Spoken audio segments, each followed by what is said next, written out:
right! It's back! Now that's a sight for sore eyes. Shh! It's night prayer. We need to move quick, but don't let her notice you.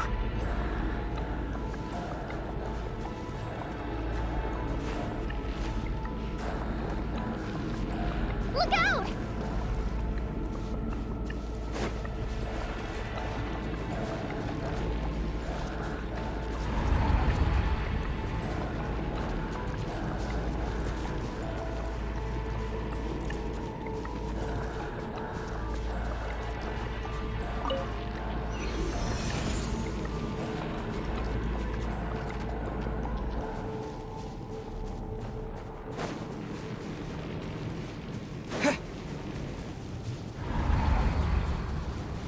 The next switch is over there.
The switch is just up ahead. Hurry!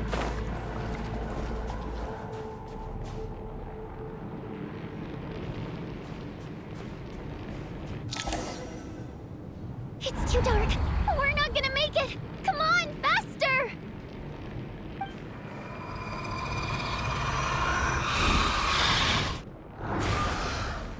Traveler! I won't let you die like this. Not on my watch.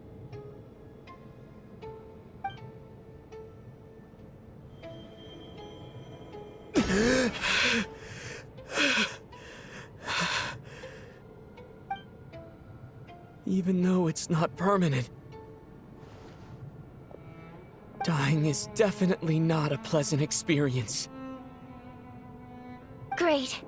You're back. Yeah, thanks to you. Time for you to get out of here. Quick, before the light runs out. What about you? You're not coming with me? I can't. I've already been used up. A guardian spirit's skills are finite. I can only resurrect someone so many times. I might not look any different, but my essence has been exhausted. Now, I will slowly start to fade away. I can go no further. The black mist is where I belong. It's okay. Why didn't you tell me sooner? Because it wouldn't have changed anything. That knowledge would have just burdened you. And a guardian spirit's role is to protect. But... Go. Now, before it's too late. I already hear night prayer approaching.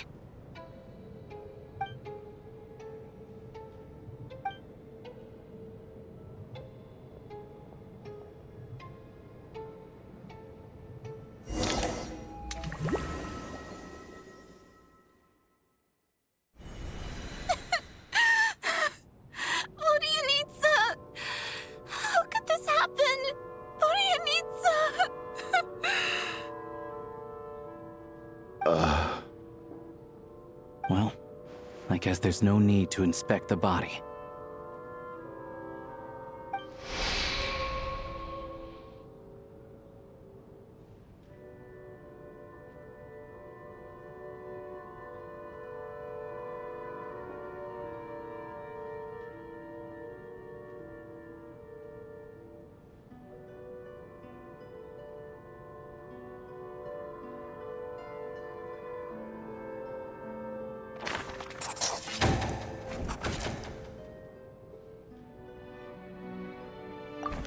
Wasn't supposed to happen.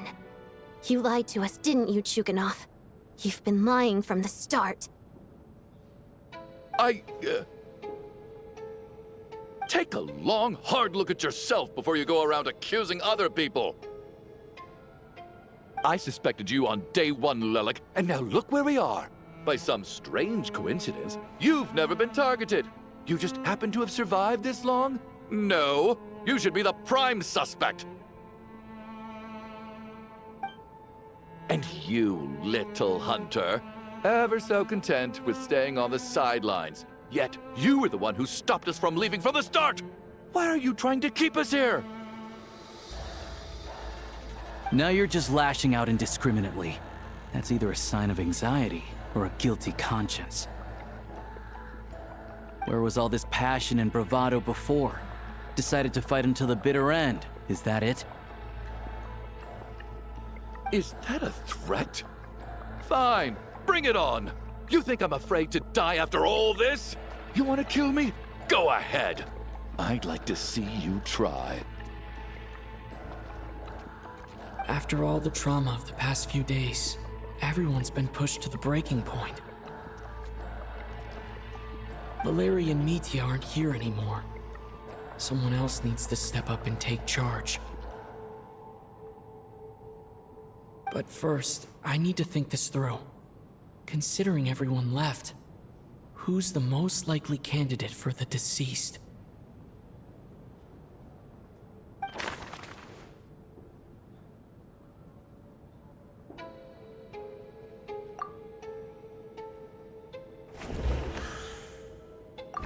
He's arguably the first friend we made after arriving in Snezhnaya. While he works at the theater, we've also met him outside of it, so he can't be the deceased.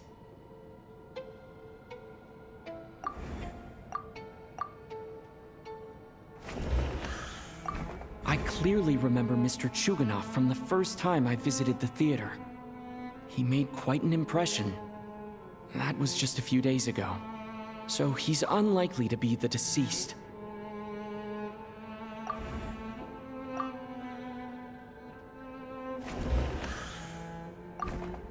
Of those who remain, the only person we've never met before is Tonya. There is room to doubt her true identity. People are easily misled by first impressions. Now that I think about it, child sister was in fact a label I imposed on her due to my own assumptions. But Mr. Chuganov vouched for Tonya's identity yesterday, with basically no other possibilities left. Could it be?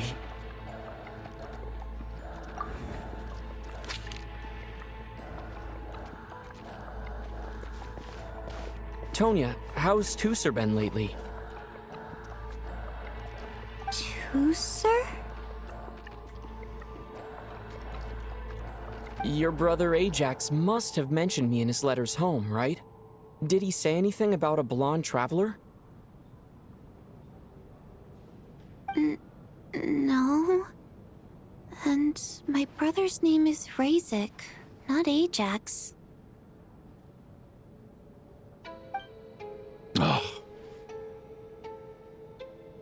Chuganov, looks like it's your turn to do some explaining. Yesterday, you said you could vouch for Tonya. Why did you give us a false testimony? I knew you were behind this, Chuganov. You've been lying through your teeth from the start. Everything about you is fake, down to the wife and daughter you're always talking about. Your entire family man persona is a charade, isn't it? That night, when I infiltrated your place as Lelik, I noticed you were home alone. Didn't think much of it at the time. just thought everyone else was out. But thinking back on it now, that doesn't seem very likely. My guess is, you live alone, don't you? Even that was a lie? But why would he lie about having a family?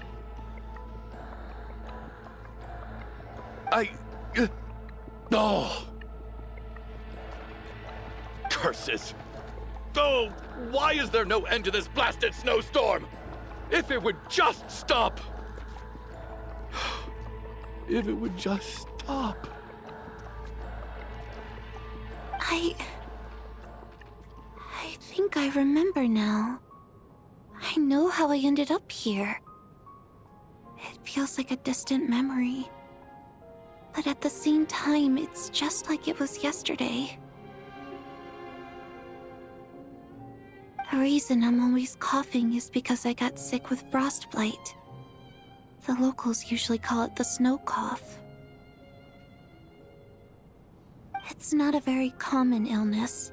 It's partly genetic and partly caused by the cold climate, but it can be fatal. They sent me to the hospital as soon as they found out I had it, and I spent so long lying there in that hospital bed. After a while, I felt myself growing weaker and weaker. Nothing seemed to be working anymore. Neither the treatment that the doctors were giving me, nor the medicine my brother was brewing from frost fairy flower leaves. So one day, I told my brother that I wanted him to take me outside for once, so things could be like they used to, just for one day. I wanted to meet loads of friends, experience new things. He agreed. He snuck me out of the hospital, and we escaped.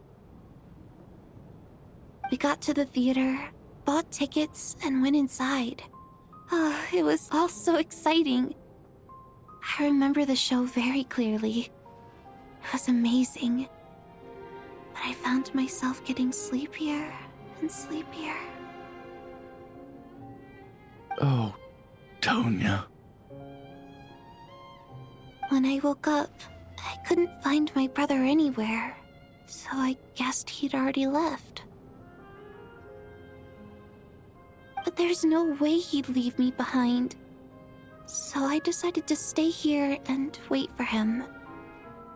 At the time, I figured he'd probably gone to brew some more medicine for me. I was planning to chew him out for abandoning me when he got back. Tonya, it sounds like by then you'd already... Yeah, I know. I understand now. Dead, aren't I? This cough and the feeling weak, it's probably just my body's memory. After all of that, it turns out I can't blame my brother after all. I was the one who abandoned him. I'm sorry, everyone. I realized this much too late. It seems like death skewed my perception. And now I've dragged you all into this mess. Your name probably isn't even Tonya, is it? Didn't that ever strike you as odd over the last few days? Well, when I was little, my brother and I read a storybook, and Tonya is the name of one of the characters. When we escaped from the hospital, our family and the hospital security were looking everywhere for us. So when you first approached me and said my brother had sent you, and called me Tonya, I thought he must have chosen a fake name that only the two of us would know. Because he was afraid of getting caught. Now, it seems like that was just wishful thinking. At least your memory of death isn't painful. That is a small comfort. Now it's your turn, Chuganov. Talk to us. I believe no lie is ever told without a reason.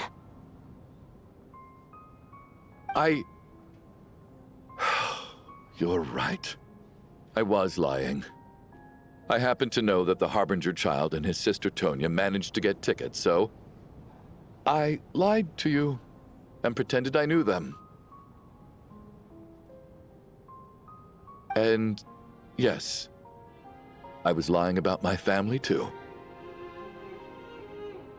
The truth of the matter is, I lost them a long time ago. I just refused to accept reality.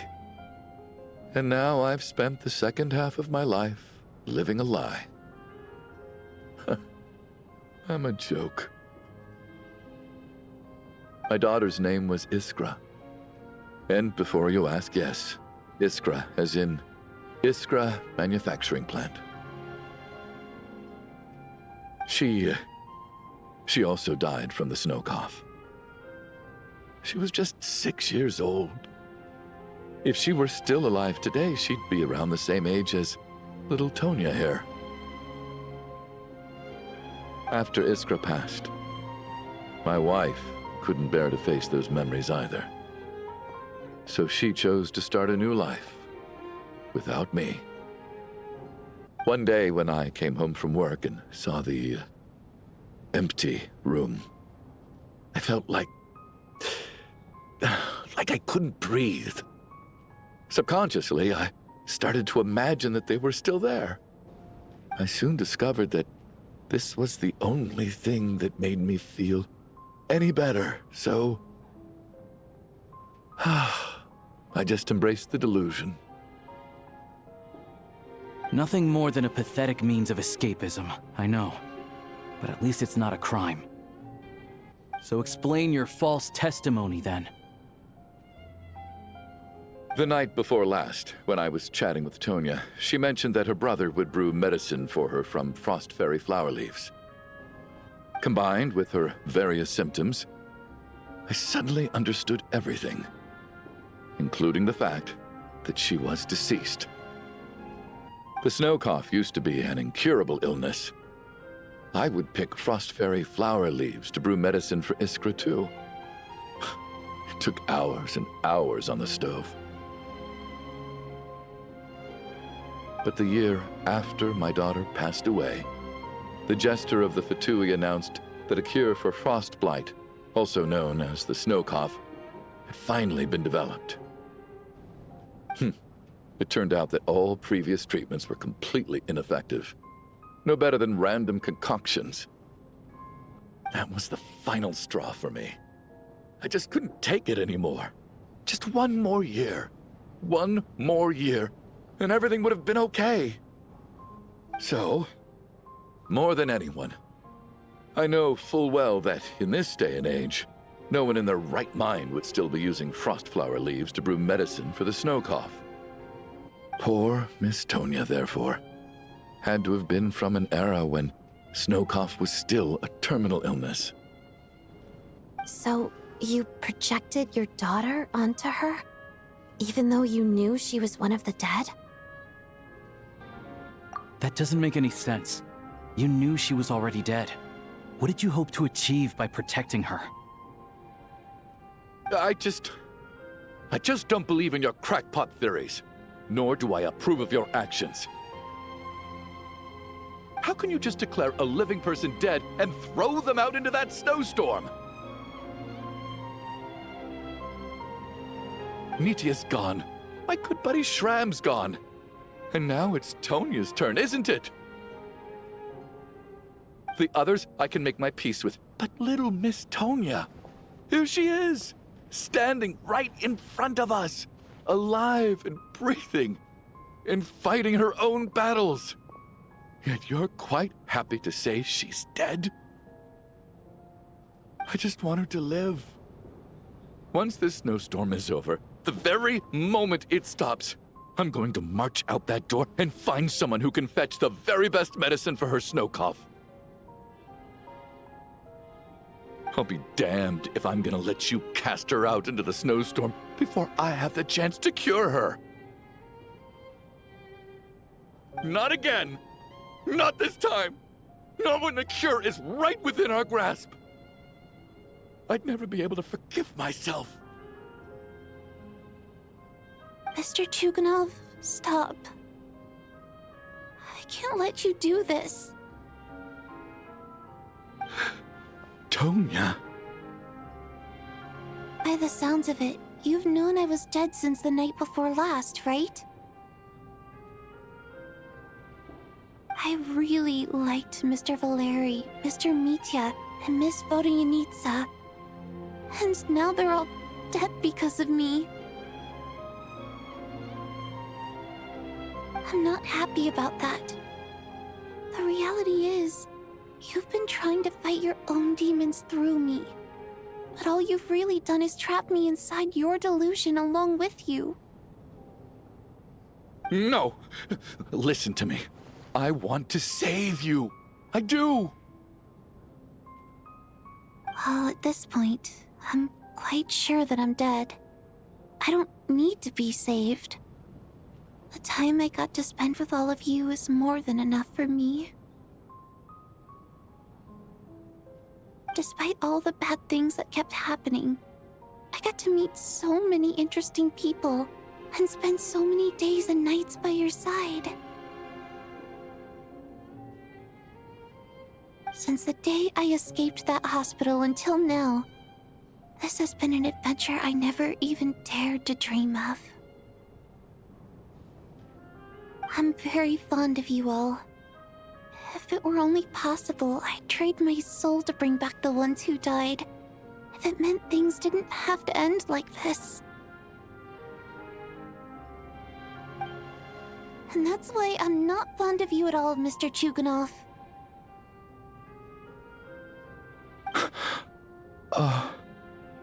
I'm sorry. It's them that you owe an apology to, sir. Not me.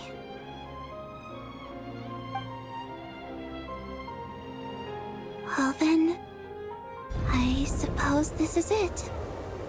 It's time for my adventure to end. I've caused enough trouble. You're leaving already? It's still early. Don't you want to stay a little longer? No, thank you. Oh, and by the way, my name is Patashka. It was nice meeting you all.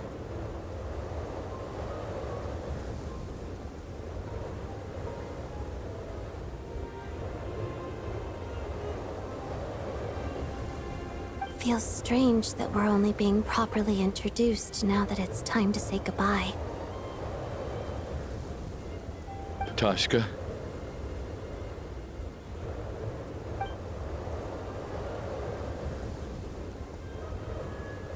What are you doing, Chuganov? Are you crazy? Let me leave. I can't keep lying to myself anymore. In your dreams. Don't think you're getting off that easy when you had a hand in the deaths of so many people. The Fatui have honed quite an array of enhanced interrogation techniques since they were founded. Once we're out of here, Lelik will personally give you a taste of every last one.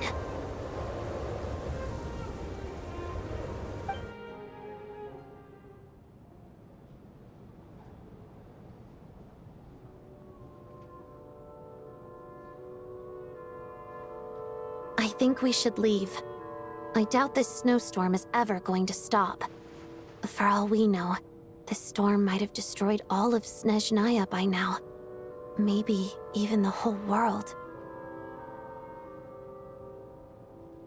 Wait, we finally solved the mystery of the haunted theater today. Maybe let's at least try to enjoy tonight? Fair enough.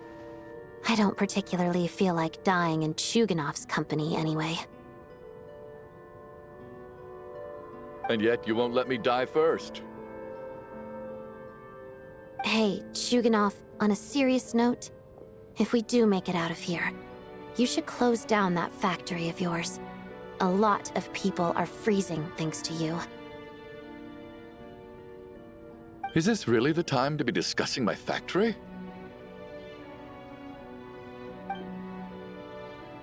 All right, fine. I'll shut it down. Doesn't matter to me anymore.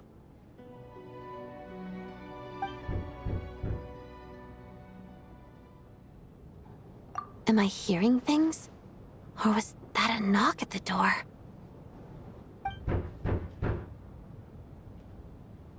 There it is again. But I don't understand. The snowstorm hasn't stopped, has it? Should we open the door? Is this it? Is this nightmare finally over? If the last few days are anything to go by, I probably shouldn't be getting my hopes up.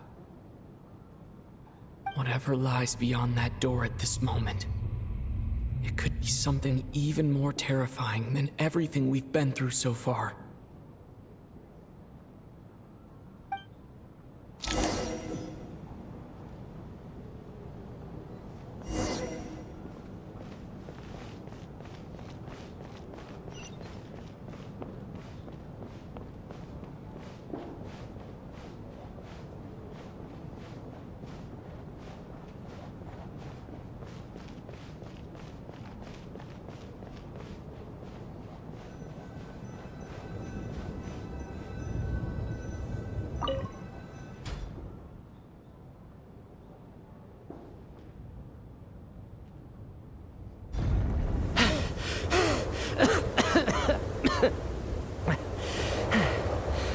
Hey everyone, I'm back. How are you doing? Feeling any better? Much better, thanks. Whew, it is so good to have you guys here. I was a little worried that the theater would be empty by the time I got back. Let me see. Tonya and Vodyanitsa are missing, which means... Vodyanitsa died last night. And then you discovered that Tonya was the other dead person. Am I right? Not Tonya. Pitashka. First, tell us how you made it back here. Given the conditions outside, no one should be able to return alive.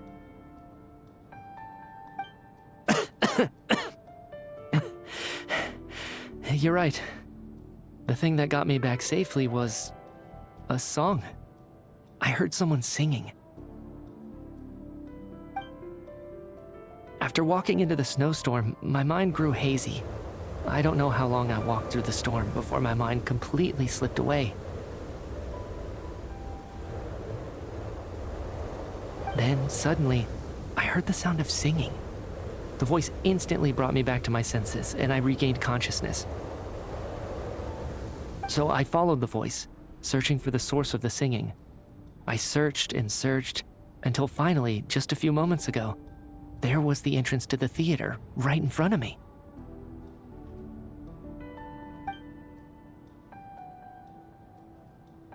I've actually never performed this song in the theater before, because it has more of a ceremonial purpose for our people. It's not meant for the stage. It means something like, "May those we have lost watch over us, and follow this song back home in the night, so that we might be reunited once more." That must have been Vodyanitsa's Requiem. Who knew it actually worked? That song is meant to guide the souls of the dead. Mitya, that must mean that you... Huh. No kidding. Huh, seemed like I guessed right then. This is what I've been so desperate to tell you about. When I first stepped out of the theater, I was still quite lucid. My memory of it is still pretty intact. I remember the outside world being completely different than what I'd expected. It was like this was a world where only the snowstorm existed. There wasn't a trace of any humans or buildings ever having been there. I don't know how else to describe it, except to say that it just didn't seem like the real world. And as for the Requiem, if I was guided here by Vodyanitsa's song, it can only mean that I must already be dead, and this is my soul, not my body. But I didn't experience a clear moment of death while I was out there, nor do I feel any different now than before I walked into the snowstorm. You don't seem any different to me either. In fact, this is something I've been wondering about for a while now. If souls aren't physical, shouldn't they lack tangible form? Both Shram and Patoshka were clearly deceased, and yet their souls didn't look or feel like ghosts at all. They were visible, tangible, no different than you or me. This raises a truly terrible thought. Is that really what Mitya is suggesting?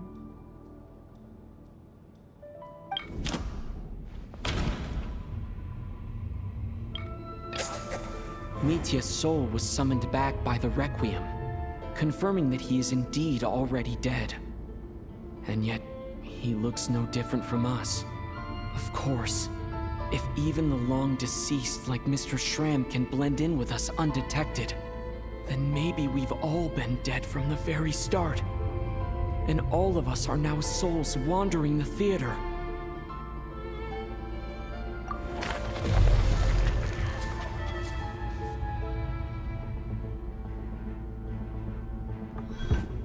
Yes. I think that this is probably the afterlife. What did you say?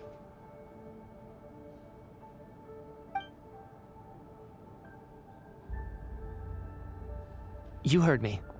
We died in the theater. All of us did. But due to an obstruction in the theater's ley lines, our souls are trapped here, while an endless, infinite snowstorm rages outside. It's ironic, really. All that time, we were working so hard to figure out who the deceased among us were, when the truth was, we were all deceased. The only difference being some of us died more recently than others. Do you remember that note, "Death is near"? Seems like we misunderstood what it meant after all. Death was nearer than we wanted to think all along. The note simply meant that all of us were already dead.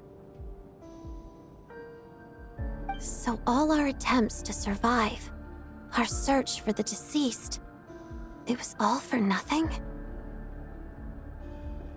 Hard to say. At the very least, we helped 2 lost souls find clarity and go to where they belong. The presence of those 2 is probably what caused our souls to be drawn in by the ley lines. In which case, the deaths we've awoken to over the past few days were just souls returning to the ley lines for good. If what you're saying is true, doesn't that make us the lost souls now? Huh, no wonder. This afternoon, when I was moving Vodyanitsa's body, I noticed that the other bodies in the room hadn't decayed one bit after all these days. That's further proof that those aren't physical bodies at all, but merely our shells here in the afterlife. Am I really dead? This doesn't feel real to me at all. No, that's impossible. This cannot be how it all ends. I still find it hard to believe that all of us are dead. How exactly did we die in the real world? None of us have any memories of dying, right? Not even knowing how we died is preposterous. Good grief! Surely there has to be some reason. Exactly. It's hard to rest in peace when you don't even know how you died. It gave me lots to think about as I strode out into the snowstorm. I racked my brains trying to remember the cause of my death, the exact moment I died, the root of all of this, right up until my consciousness faded. Wait. Hold on. Right before I lost consciousness, I think I saw something. I can't remember. And I think I lost my notebook and pen. Mitya, your hand. Is that blood on your fingers? Huh? You're right. There's blood on the fingertips of my right hand. Looks like it's already dried. When did that happen?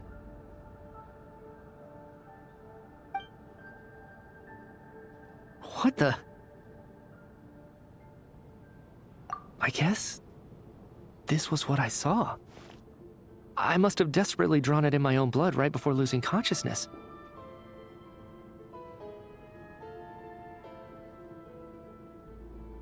What's wrong? Do you recognize the symbol? It's Renova, the ruler of death.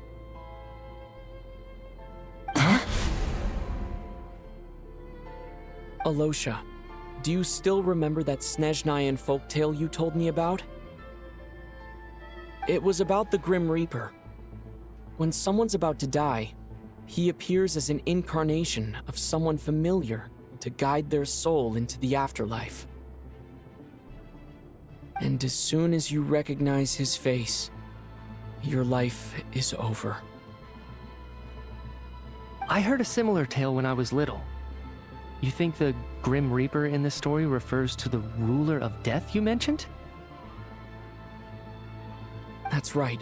In which case, death is near could also mean that the Grim Reaper is here disguised in a familiar form.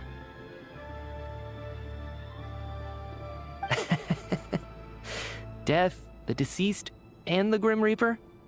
So it's a triple entendre. When I first saw this note, I thought it contradicted the investigation report. But now it seems like that was the whole intention. So the Grim Reaper deliberately misled us. Then, we started suspecting each other and searched for the deceased while they hid in plain sight.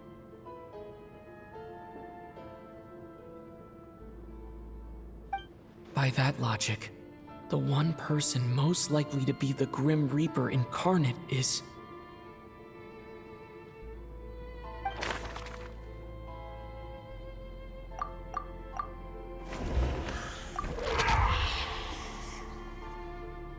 No doubt about it.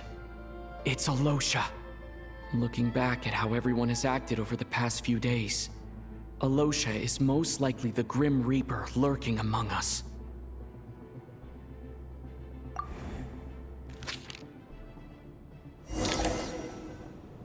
Is it you, Alosha?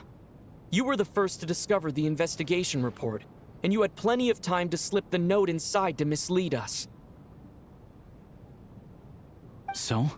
Surely you can't suspect me based on that alone. What if someone else found the investigation report first, slipped the note inside, and then put it back without telling anyone? There's no denying it. The note could easily have been slipped in much earlier than it was discovered. That's not all. I've also noticed that although on the surface, Valeri, Mitya, and sometimes I were the ones taking charge of the situation. Looking back now, even though you didn't say much, you were always subtly guiding everyone from the sidelines. What do you mean? You were the one who emphasized how dangerous it was outside and insisted we all stay here. It was also you who suggested that we all sleep in the same place. And earlier today, you tried to convince Patashka to stay. I don't understand why, but it was out of character. So, you didn't understand my intentions, and now you're assuming the worst. Seems pretty unreasonable if you ask me. He still won't admit it. Fine. Let's see how he responds to the most damning evidence of all. The biggest question I have right now is, if the Grim Reaper is impersonating Alosha, then where's the real Alosha? When did they switch?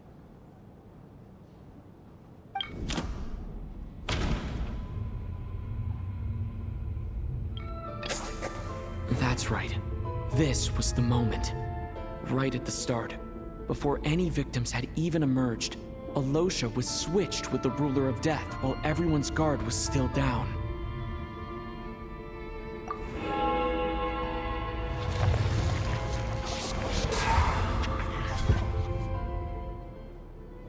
When all this began, right after the performance ended and the snowstorm began to pick up, no one suspected anything unusual.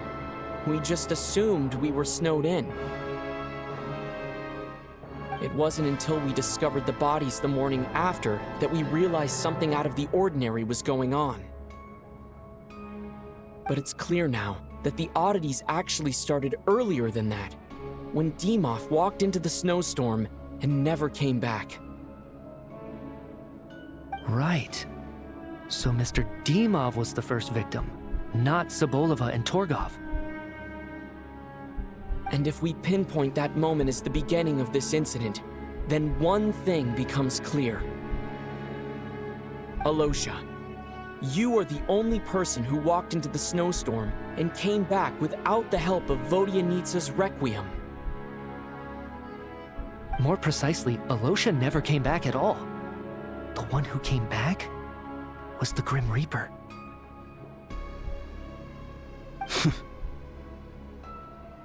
Not bad. Well, since you've backed me into a corner, I suppose there's no point in keeping up the act anymore.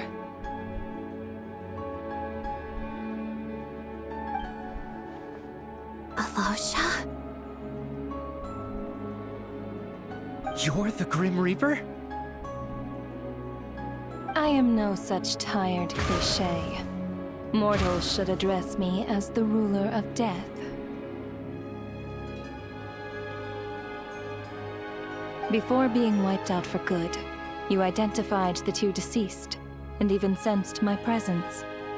A commendable achievement, far beyond what I expected. I heard you can ferry souls. Those deaths each night. Were they your doing? Your initial conclusion was correct. Due to the existence of the two deceased, the ley lines yearned to reclaim those long-lost souls.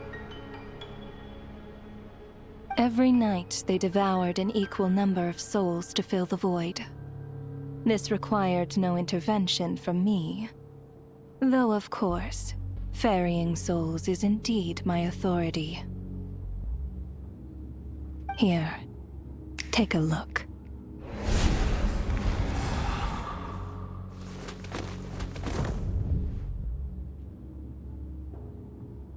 What are you doing? That takes care of today's too. Don't get so worked up. You are already dead, and your souls must return to the ley lines. I know we're already dead. You murdered us, didn't you? Murdered? No. Murder is when mortals usurp my authority. Death is my jurisdiction. If I require someone to die, I need not resort to such laborious methods as murder. You simply met the criteria to trigger my curse of death. I know about the curse of immortality. So there's another death-related curse too? You cursed us? When? And why would you do such a thing? So often, humans pray to me, begging to know when their death will come, and what form it will take. But few people ask why. If you must have an answer, know that death comes simply because one's time has come.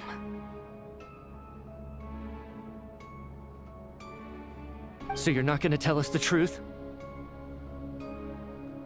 Hold your tongue. By all rights, you shouldn't even be allowed to speak with me. Those angels from the past are to blame for the reckless renovation of the ley lines here. It's made my work on this occasion infuriatingly complicated. Work? So trapping us here, making us watch our friends die, that's just another day at work for you? You clearly have a lot of questions. Fine. As a reward for your remarkable accomplishments over the past few days, I shall answer a few of your inquiries, provided they aren't too unreasonable. After the physical body dies, the soul must return to the ley lines for that person's death to be considered complete. My work encompasses the entire process of death, including, naturally, the guiding of souls into the ley lines, with which you are now so familiar. You must also be rather familiar with Natlan's Night Kingdom, I presume? It was I who supported the creation of the Night Kingdom. It provided a convenient means of guiding the souls of Natlan.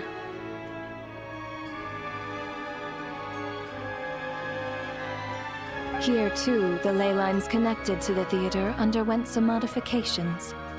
The angels hoped to make them capable of accommodating the souls of some special creations. But this actually hindered their ability to accept ordinary souls to some degree. This effect manifested itself after you died from the curse in the theater, leaving you stranded in the afterlife, unable to achieve a complete death.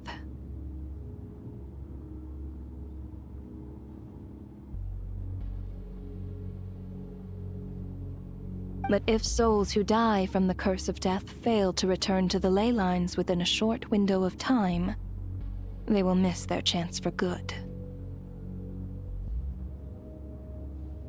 Then, they will remain forever suspended between life and death, no longer subject to the authorities of either.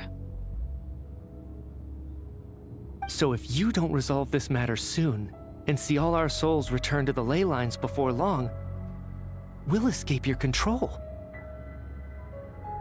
Mitya is sharp. This must be what Renova was worried might happen, and the reason she got involved to begin with. But if you have the authority to guide souls, why didn't you just show yourself and get it over with? Why hide among us in the form of Alosha? You seek to understand the mind of a god? Very well. I'll tell you. This is a theater, and I decided I wanted to watch a show about death. That's why I encouraged you to take the events to the stage. I found myself getting quite immersed.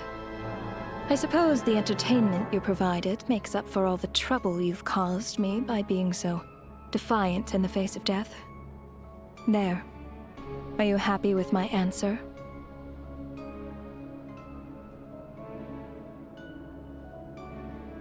Can't say I am. Really? But it fits the stereotypes you humans have about gods. Just moments ago, you were complaining about how infuriatingly complicated your work here has been. Work is work, I get it. There are times when it's a huge pain, but you just have to get it done, right? That's a rather unique perspective for a human. You are in fact correct. There is a pain point in this case.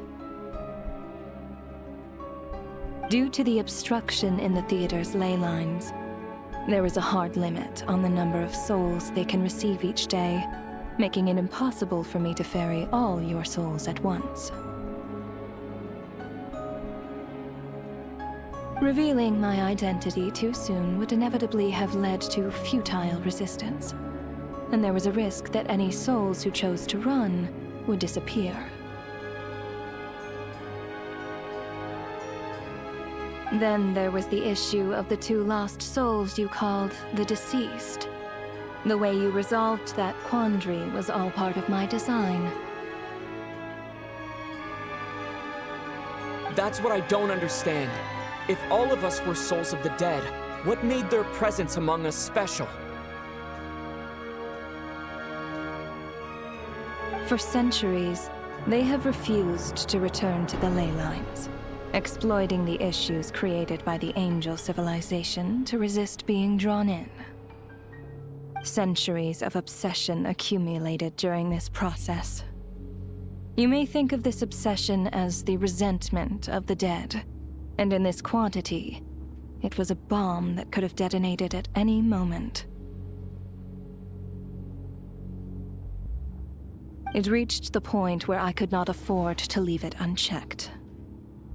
But the only way to fix it was to help them acknowledge their own deaths, make peace with their regrets, and willingly walk into the snowstorm.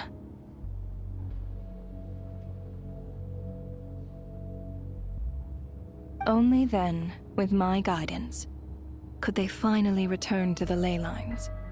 Otherwise, you would not like to know what the consequences would have been. I vaguely remember seeing Patashka, but in the most terrifying form. Was that in a dream? Is that what would have become of her if she hadn't returned to the ley lines? I see your dreams brought you many revelations. So you see, death in fact grants wisdom to mortals. Souls connect to all things in the world and see the chain of cause and effect between them. It's nothing unusual. Anyway, giving psychological counseling to lost souls is not my strong suit. That is more of an angel's role. It was something I could not resolve directly using my authority, so I decided it was easier to leave the bomb defusal to you. Meanwhile, of course, their presence caused the souls of other members of your party to return to the ley lines each night. From where I stand, that was killing two birds with one stone. As both issues slowly resolved one another without me having to lift a finger, all I had to do was stay close by and keep the situation under control. Then use my authority to wrap things up at the end. And, of course, while I was at it, I thoroughly enjoyed watching this drama, dealing with death from a mortal perspective, play out on the stage. Sounds like you had it all figured out, Grim Reaper. I just did the math. You said there's a hard limit to the number of souls the ley lines here can receive each day. It's 2, isn't it? That much is obvious, even to a fool. It's time to review this whole affair. If the ley lines can only take in 2 people per day, I need to go over the deaths from these past few days again.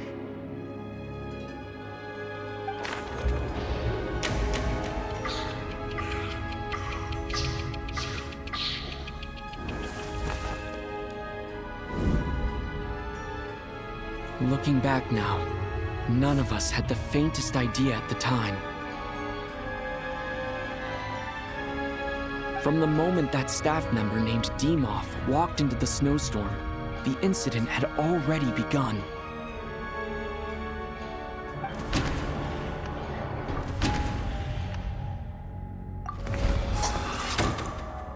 Alosha was the second to walk into the snowstorm after Demoff to investigate. During this process, the ruler of death assumed his identity, making him one of the victims.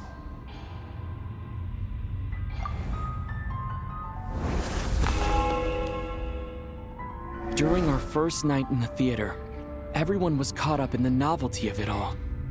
No one could have expected there would be victims the very next morning.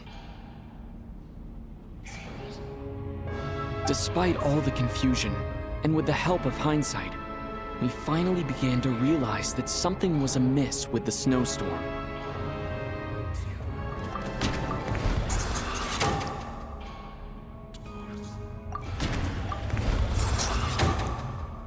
The ley lines devoured Torgov and Sobolova on the first night.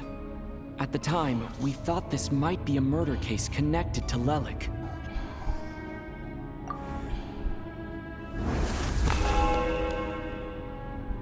Odette and I spoke a lot that night. 3 people were on watch, but in the morning, we discovered that someone had fallen victim all the same.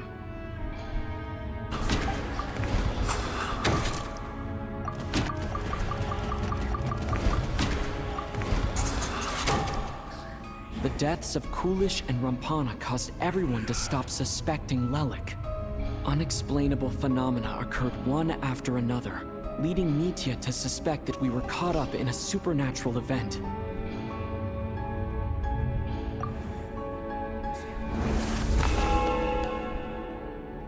Later, we discovered that there seemed to be an extra person among us, and subsequently discovered the existence of the deceased.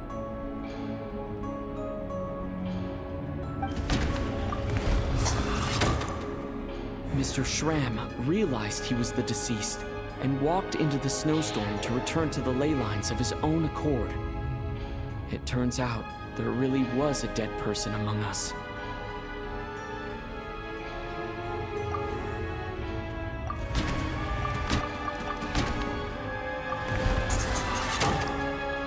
We thought it was all over, but Mr. Valeri's death was a rude awakening for everyone. The ley lines consumed him during the night regardless. A lot happened today.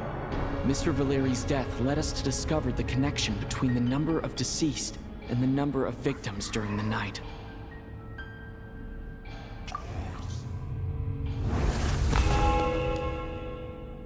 The fact that there was more than one deceased seemed to bring us back to square one. Odette revealed some information she had been keeping to herself.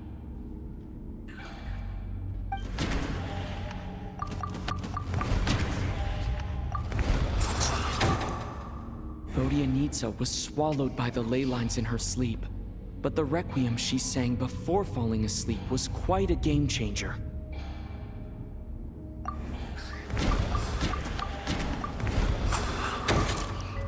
As it happened, Patashka filled the void left by Mitya's return from the ley lines by walking into the snowstorm this morning. The girl I thought was child sister Tonya turned out to be another of the theater's deceased. Come to think of it, Patashka was about to walk into the snowstorm at that time. And Renova, unaware that Mitya would return, was concerned that her soul would overflow from the ley lines. That's why she used Alosha's voice to try and persuade her to stay behind. Looking back, I suppose that was an early slip-up on her part.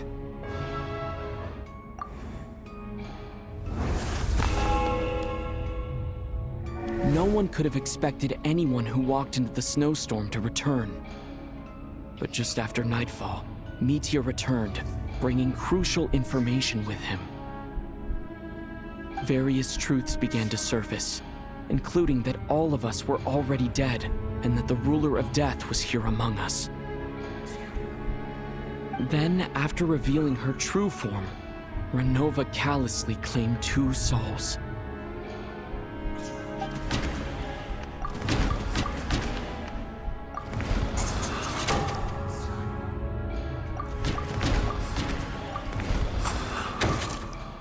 In fact, everyone was already dead by the time we took the photo.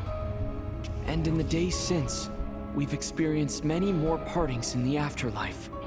Now, only Mitya and I remain. And the true culprit behind everything still stands before us. In Mitya's eyes, I see the same anger and frustration that I feel.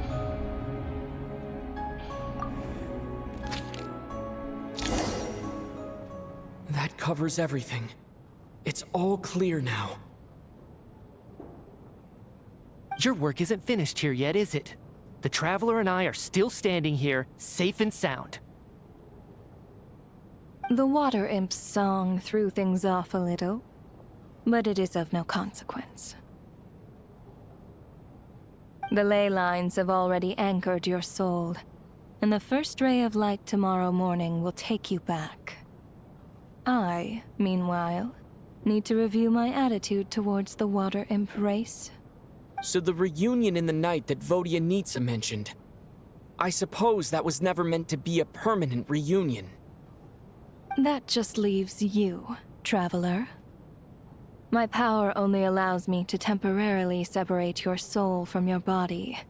The ley lines of Tevat would not accept you. And your soul is firmly anchored to your body by your will. For a descender like you, who is not bound by Tevat's rules, your death can only be brought through the most violent of means, such as directly destroying either your body or soul. I have no interest in involving myself with descenders, for now. Although, this may change if Asmodee remains missing, or you insist on interfering with our affairs. One last question then. All our struggles and sacrifices here, they were meaningless from the very beginning, weren't they? Death abides no reason. Besides, what you call sacrifice is merely a concept created by humanity. To me, it is nothing more than a self-indulgent charade in the face of death. Mere mortals fantasizing that their actions could reclaim something from my grasp. A truly laughable idea.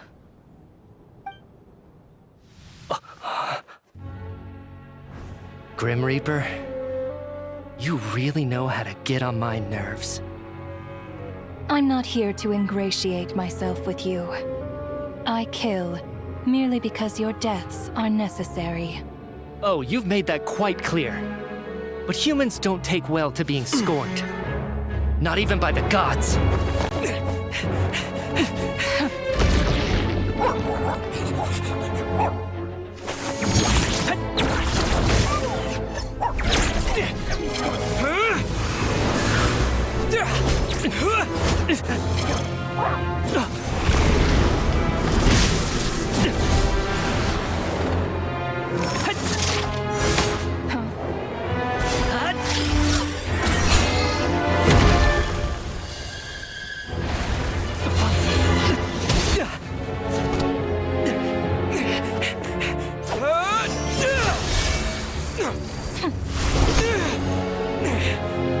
This is futile.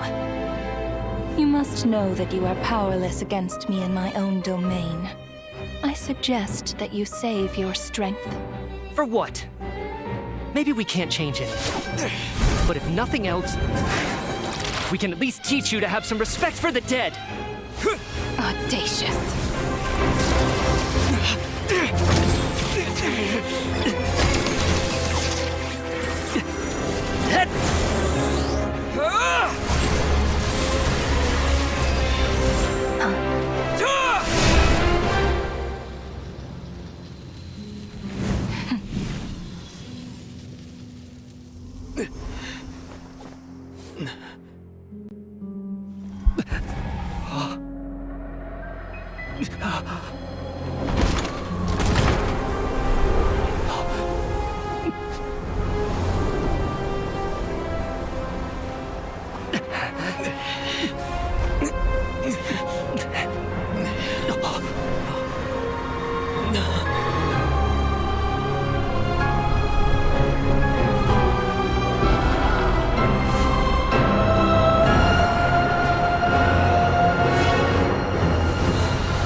How are you holding up, Odette? What happened to me? How much do you remember? What do you mean? Is the performance over? I can't seem to recall what happened. Has Odette already forgotten?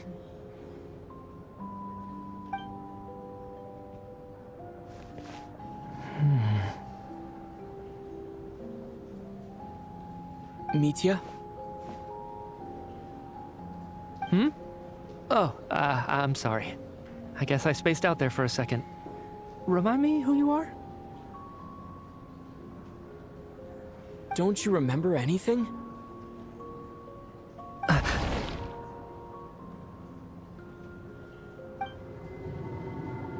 Yeah, I remember now, comrade. Looks like we guessed right. Just like me when Odette found me at the Armory Palace, for some reason, everyone killed by the ruler of death eventually came back to life. Just with one catch. They forgot what happened while they were dead. Odette and the others have already forgotten everything. Why were you able to remember this time? Could this be the reason? You said this is the ruler of death's symbol, right? I don't see anything there. You don't? Huh. Okay, I guess that makes sense. I carved this into my hand in the afterlife, so it's not visible in the physical world. Does that mean I carved this symbol into my soul? What an unsettling thought. Still, at least I get to remember what happened. I suppose it's a blessing in disguise. What about you, though? The ruler of death mentioned that you're a descender? Is that why you can remember? A full explanation would get complicated very quickly, but that's essentially it. Well then, now that it's all over, let's figure out what we've learned. The first thing I notice is that everything here is precisely as we left it, right before our deaths. This confirms that time passes differently in the afterlife than in the real world. They say that right before death, time slows down, and your whole life flashes before your eyes. That must be how you know you have one foot in the afterlife by that point. Anyway, clearly the few days we spend in the afterlife probably only amounted to a few short minutes in the real world. This also aligns with previous reports of widespread temporary memory loss among the Armory Palace personnel. Now it seems likely that those were all brief deaths caused by the Grim Reaper's so-called curse of death. To those unaware of the truth, dying and coming back to life must feel similar to a short bout of catatonia. This leaves me with a couple big questions. What are the conditions that trigger this so-called curse of death? And why are we resurrected after we die?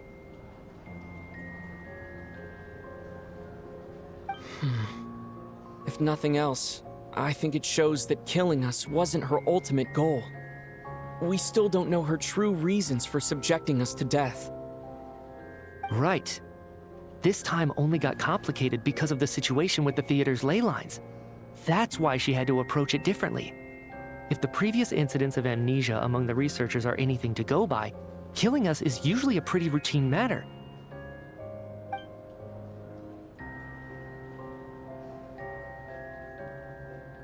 Come to think of it, wasn't I about to note something down before I died? I can't remember what it was, but I think it was something related to my research project.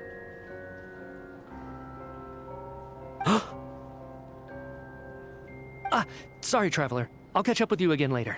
Right now, I have to make a trip back to the Armory Palace.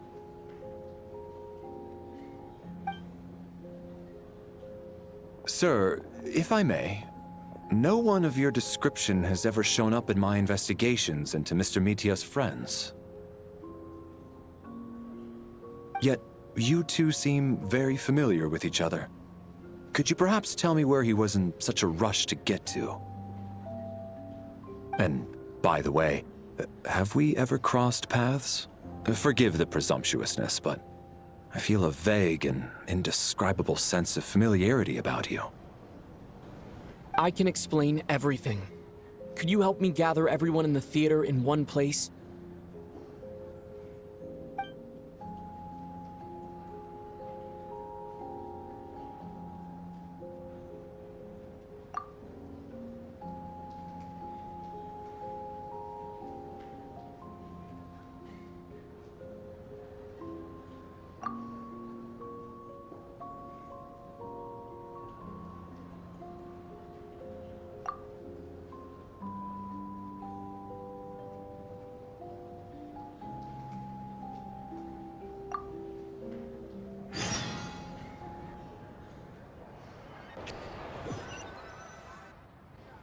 So, Chuganov really is going to shut down the factory.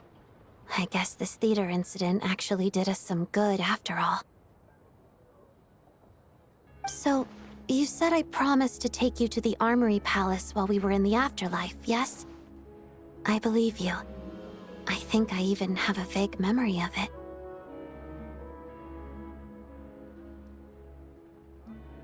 Agreed. Let's check in on her first. The whole reason for our trip to the Armory Palace anyway is to figure out what's going on with her health.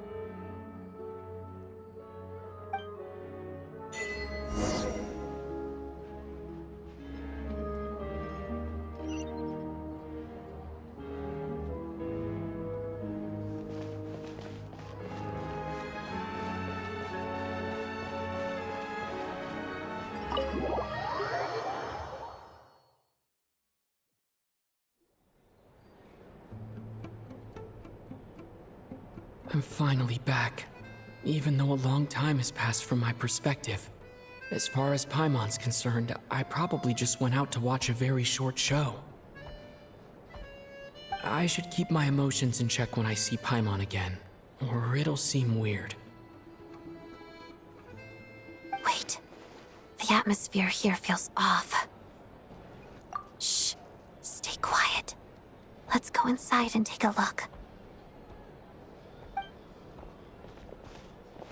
Have we still not been able to notify Child yet? We need new orders. What if that person comes back again?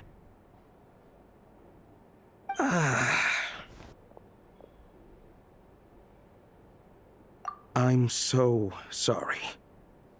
Under the circumstances, there was really nothing we could do. Tell me, what happened to Paimon? It was the Jester. He came here in person and escorted Miss Paimon away. He's the director of the Fatui. His authority supersedes all others and cannot be questioned. There was nothing we could do. How long ago did he leave? And what was Paimon's status? It was about an hour ago. Miss Paimon was fast asleep at the time. The Jester simply walked off with her as if it was only natural. I assure you, he absolutely did not use any force. Do you know where they went? The Armory Palace, most likely. Lord Piero, the Jester, has been overseeing the experiments there lately, keeping a close eye on their progress. Everyone in the Fatui has heard about it by now. I'm surprised he came in person. Whatever his reason for taking Paimon, he'll most likely return to the Armory Palace first, which is exactly where we were headed anyway. Then lead the way, Odette. Okay, let's go.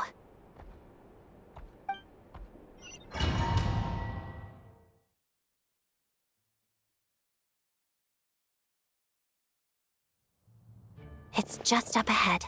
Quick, let's get inside. No, I'll go alone. You know I'm planning to force my way in.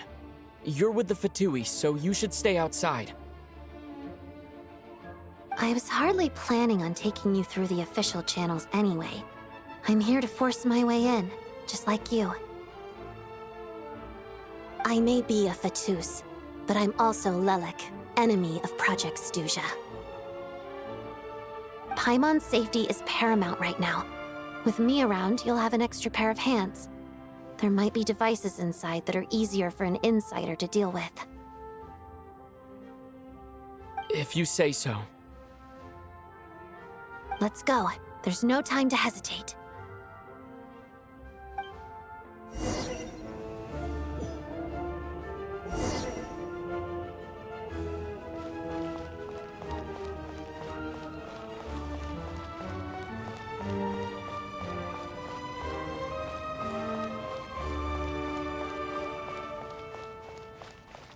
Hey, who are you?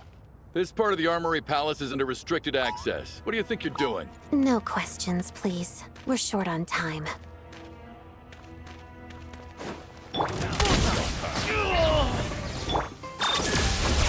Together. Mission! Encase!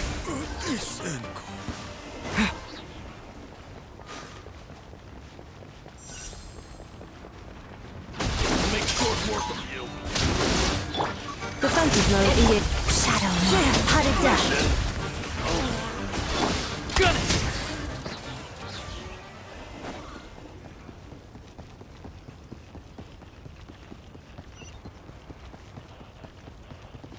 Fear the coming storm. Installation chambers. Attacks begin.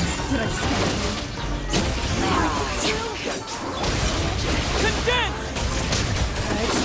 Transgression! The mirror shatters.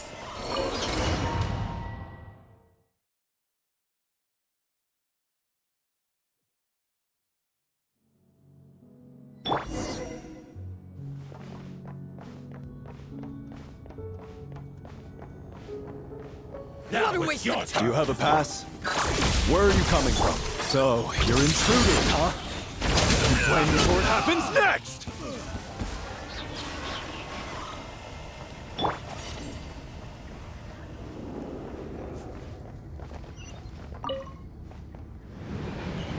The Armory Palace is hidden this deep in? This place is much bigger than I imagined. They're conducting top-secret research, after all. The deeper it's hidden, the better, is standard Fatui logic.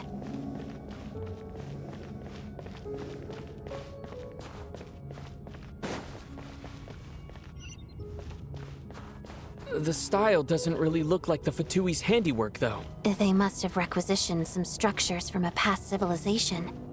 It also serves as a bit of a disguise.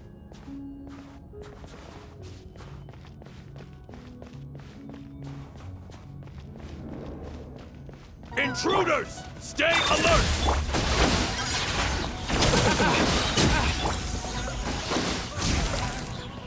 One down!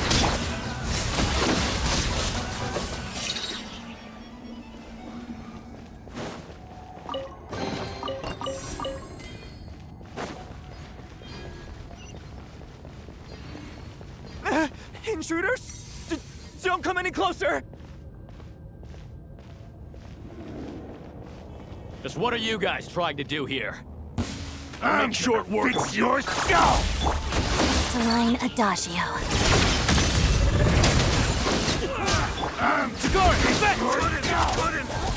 Annihilation mode. Fighting cross! No one interferes with the Jester's work!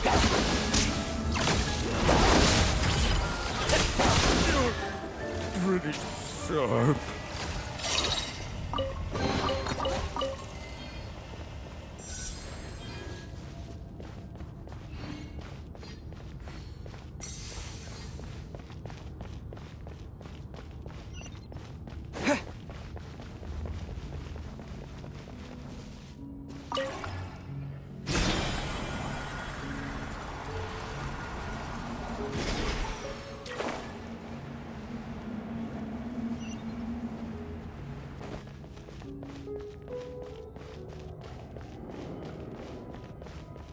Looks like no one's guarding this place. There's something off about that decoration over there.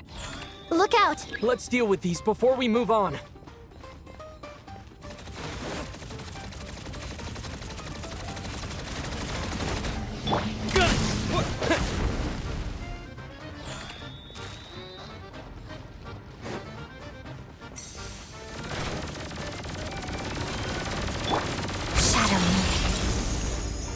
Defensive mode engaged.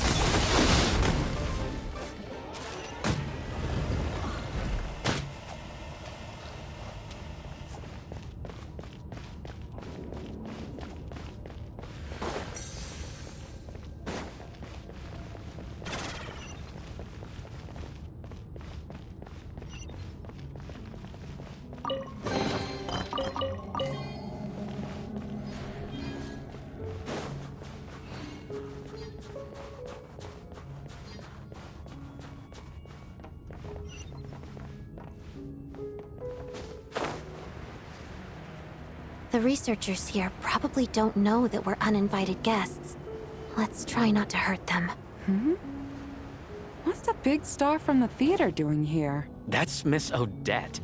She's a member of the Fatui. Don't tell me you didn't know that.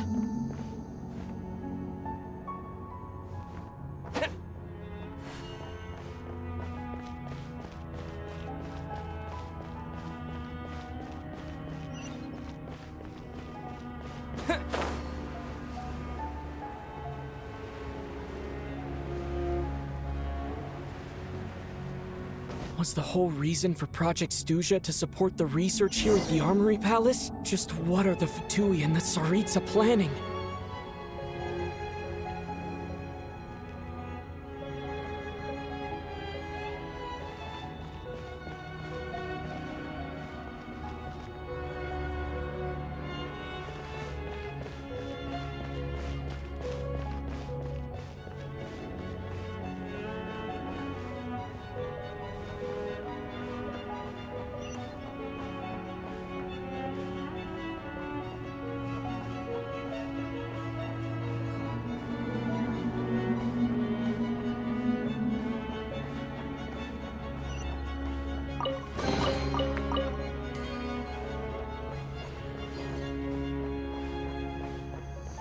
Whoa!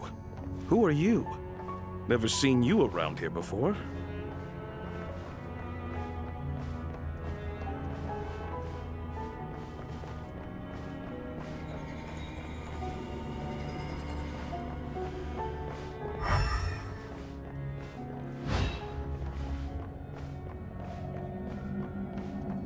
Looks like there's no way through here. Maybe using the power of this prism could help?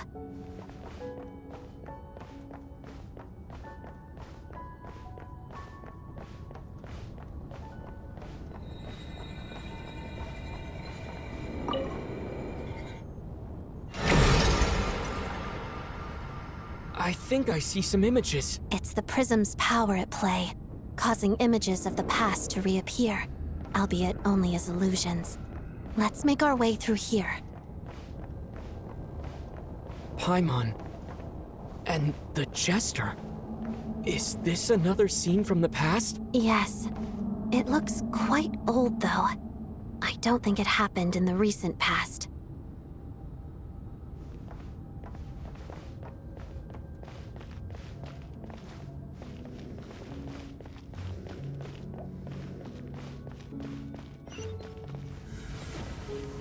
What's going on here? What happened? The source seems to be the Armory Palace. They must have started some large-scale experiment. Wait, what if this has something to do with Paimon? We need to hurry!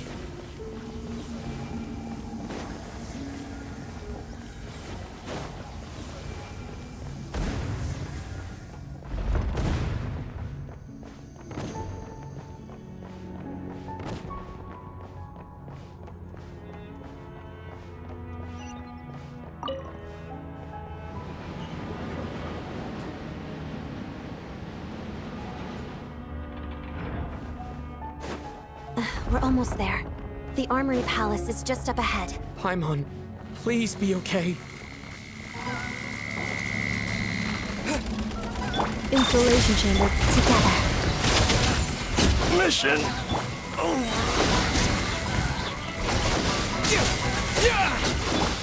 Bullseye!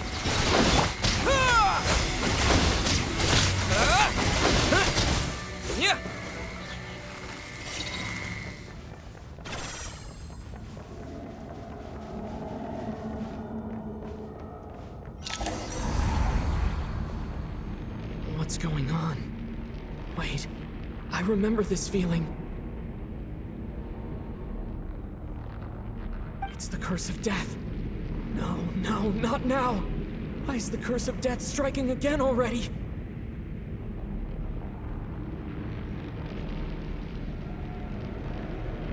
Odette!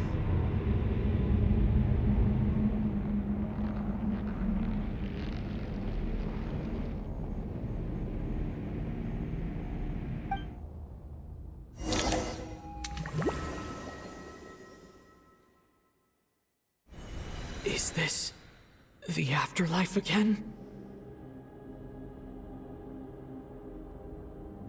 I need to find a way back to reality. Is that Odette's core Ignis? Could that be what just woke me up?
Odette?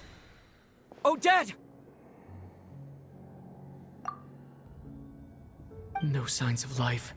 But past experience says that she should be resurrected before too long. Right?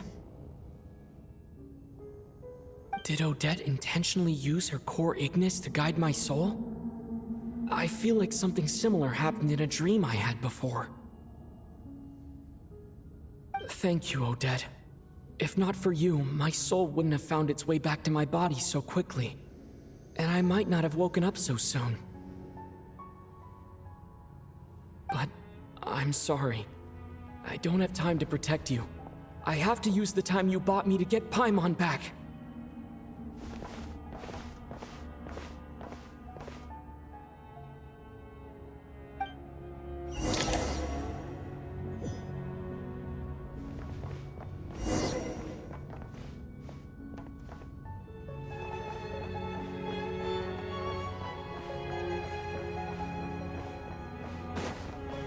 Sure enough, everyone here has been affected by the curse of death. Paimon! Paimon! No, wait. Paimon probably didn't escape Renova's curse either. She won't be able to respond to me right now. I'll have to find her myself.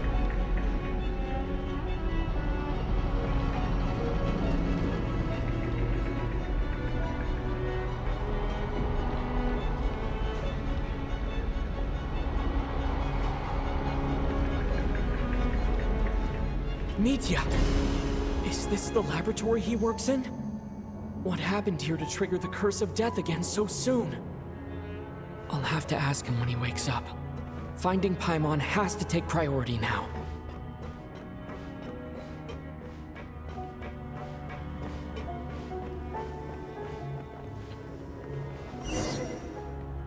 Found her! Paimon really is here!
You don't learn, do you?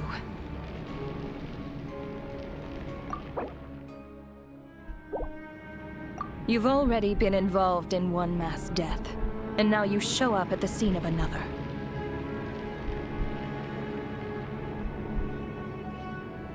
This might have passed for a coincidence the first time, but a second time? Am I to assume you are intentionally interfering in Snezhnaya's affairs?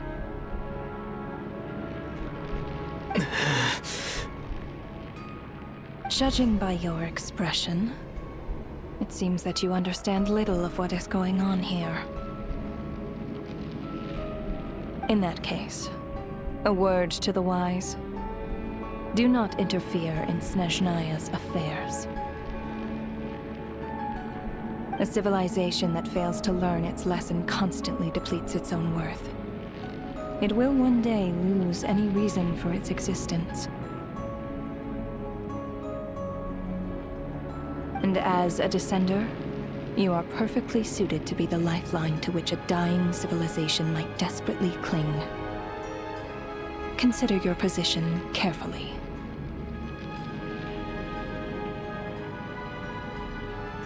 No advice needed. I'll make my own judgments. Suit yourself.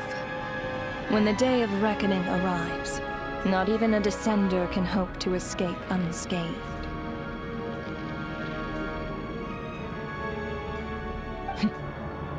The time for resurrection fast approaches. The mortals here are not yet worthy to behold my form. So that will be all for today.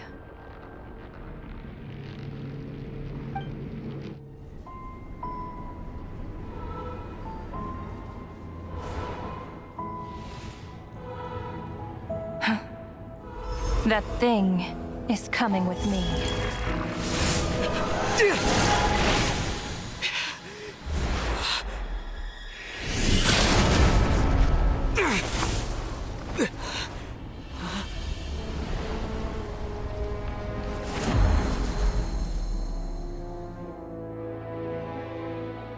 You awoke sooner than I thought. The curse of immortality is stubborn, unable to enter the ley lines, yet not content to remain a spirit. Ruler of death, what do you want? You perplex me. Both you and you. That thing may be a creation of Celestia, but it possesses none of Celestia's power, let alone authority. Your obsession with it baffles me. No matter, the resurrection will soon begin. It's worthless anyway. I'll reclaim it next time.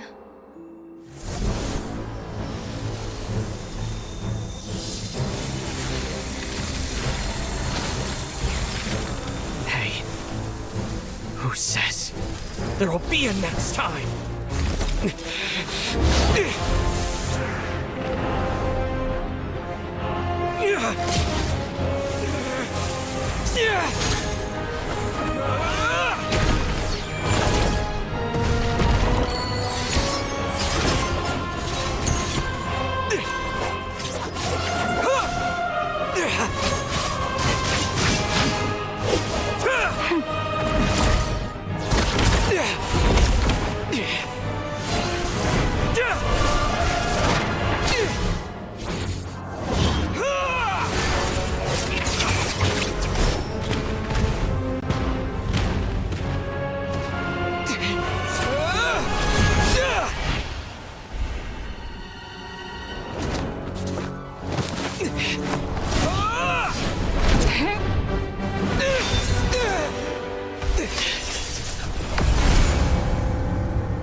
I missed you, Paimon.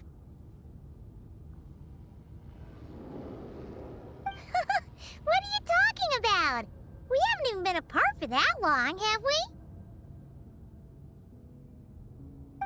It was different this time. You seem to be in pretty good shape. Yeah, Paimon's back in tip-top condition. It's the weirdest thing. Paimon fell asleep earlier, and when she woke up, she found herself here. The jester and that guy talking to him used some kind of energy on Paimon, and she could kind of feel it canceling out that other thing that was making her feel unwell. So, Mitya helped too? Apologies for leaving in such a hurry at the theater earlier. I was in a rush to verify some theories. Rest assured that your companion is perfectly safe. We reversed the effects that the experimental energy had on her. The jester specifically instructed me to do so. I suppose this is our first official meeting, Traveler. I could not let Paimon suffer in her condition for a moment longer, and so I simply took her without explanation. I hope you do not mind.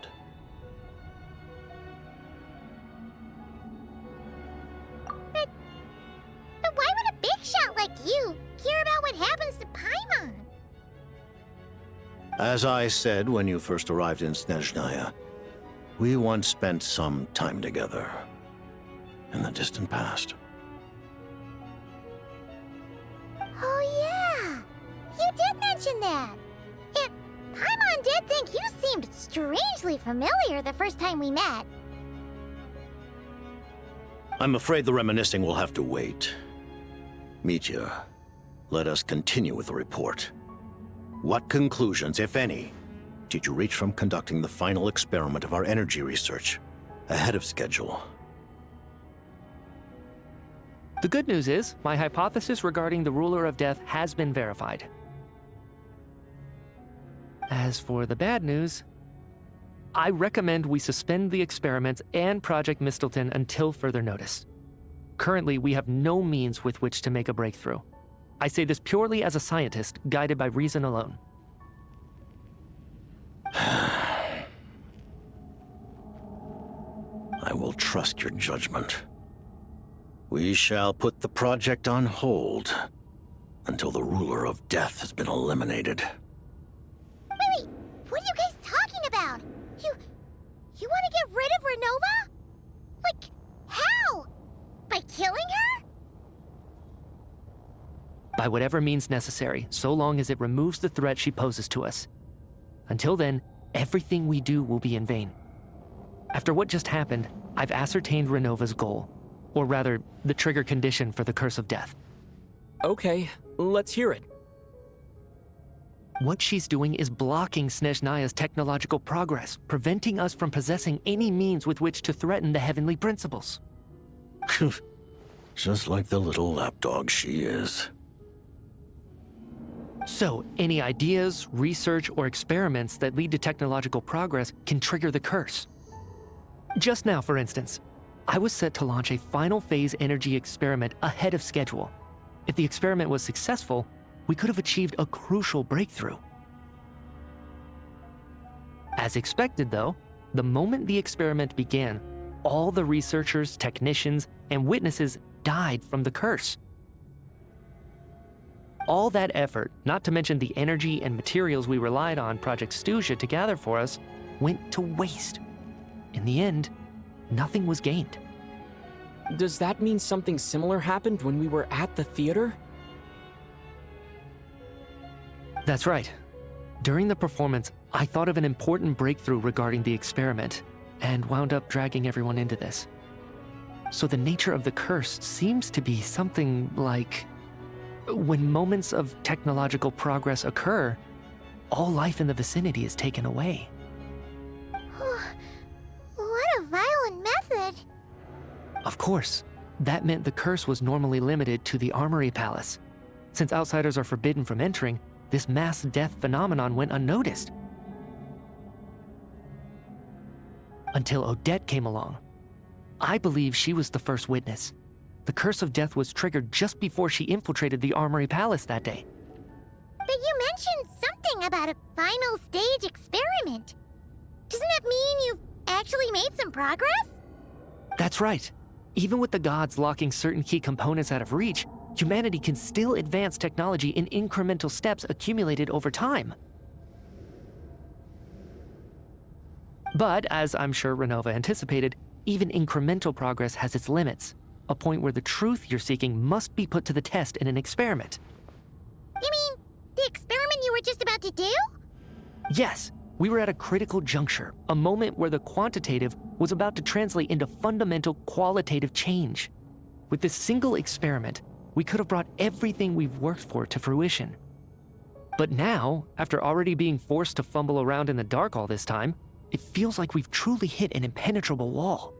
As long as Renova's Curse of Death persists, we won't be able to advance the experiment or obtain any results. And with Project Stuja having been in effect all this time, at our nation's current strength, repeated trial and error is simply unsustainable. Only by eliminating Renova first will it be possible to continue advancing our plans. But she's the ruler of death! She can just kill whoever she wants, right? That's gotta be the scariest power ever! Is it even possible to beat her? We'll see. But one thing's for sure. She definitely can't just do whatever she wants. The best proof of that is me, standing here, very much alive. You're saying... Wouldn't it be easier to just kill all of us researchers for good? Why resurrect us over and over again? Why let us advance our technology to this point? So, you're saying even the ruler of death has limitations we don't know about? Exactly. And I think that's where the key to our breakthrough lies. Regardless, the ruler of death has always been an obstacle we must overcome. Indeed, we must face life, death, time, and space. After all, our goal is the heavenly principles. The Fatui want to challenge the heavenly principles? For a long time, I've had a vague suspicion the Fatui and the Tsaritsa were targeting the heavenly principles. But hearing the Jester admit it is still a shock. No wonder the Tsaritsa's goal has always been kept a secret from the people. What kind of road will that lead Snezhnaya down? In that case... Lord Jester, I would like to request some leave. I'd like some time to organize my thoughts and go over the data. Granted. Get some rest, put the experiment out of your mind, and take care that the curse of death doesn't affect any civilians.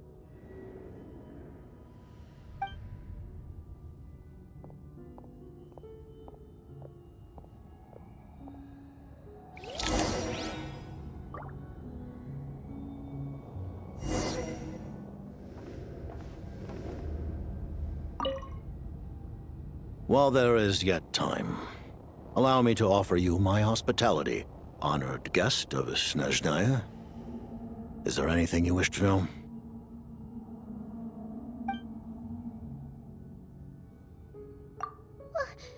Paimon really doesn't remember. He's basically a stranger. You've got to believe Paimon. Allow me to explain.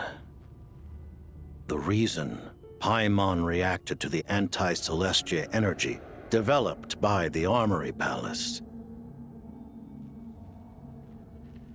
is because she comes from Celestia herself.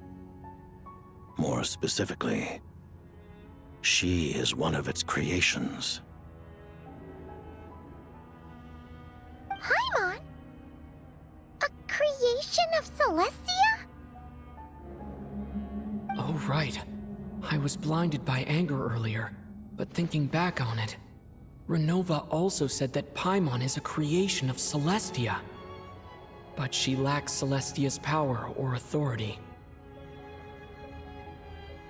As you know, the lunar fragments in Nodcry were pulled down from the sky using Fatui technology.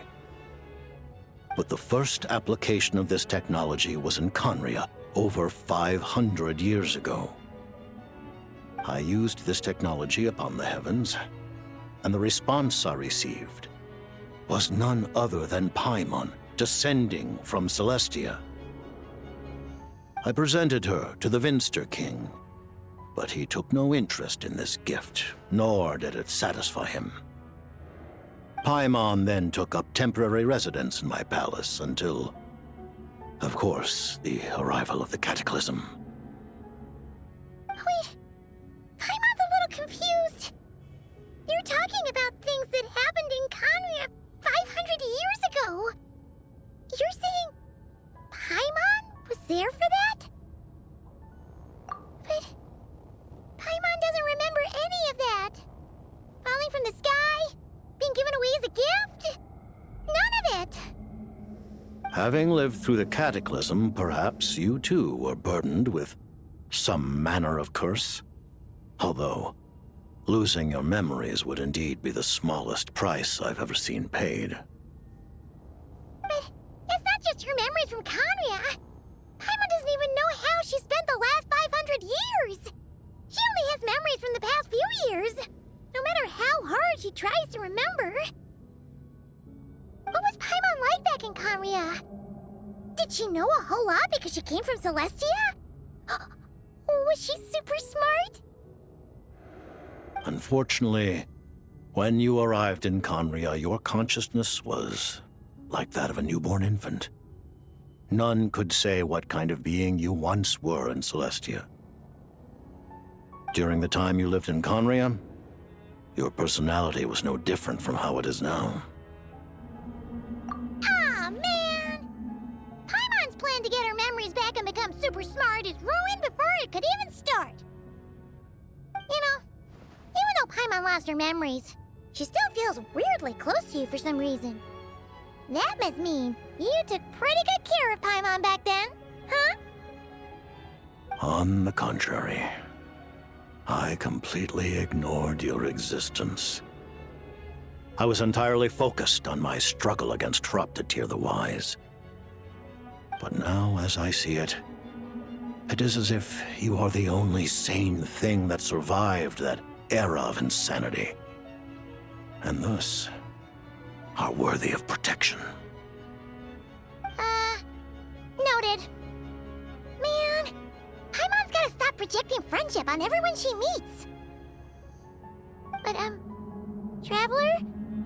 Even though you know Paimon's some creation of Celestia now, you still want her, right? You're not going to abandon her? Oh, learning about this too. She's barely even processed it.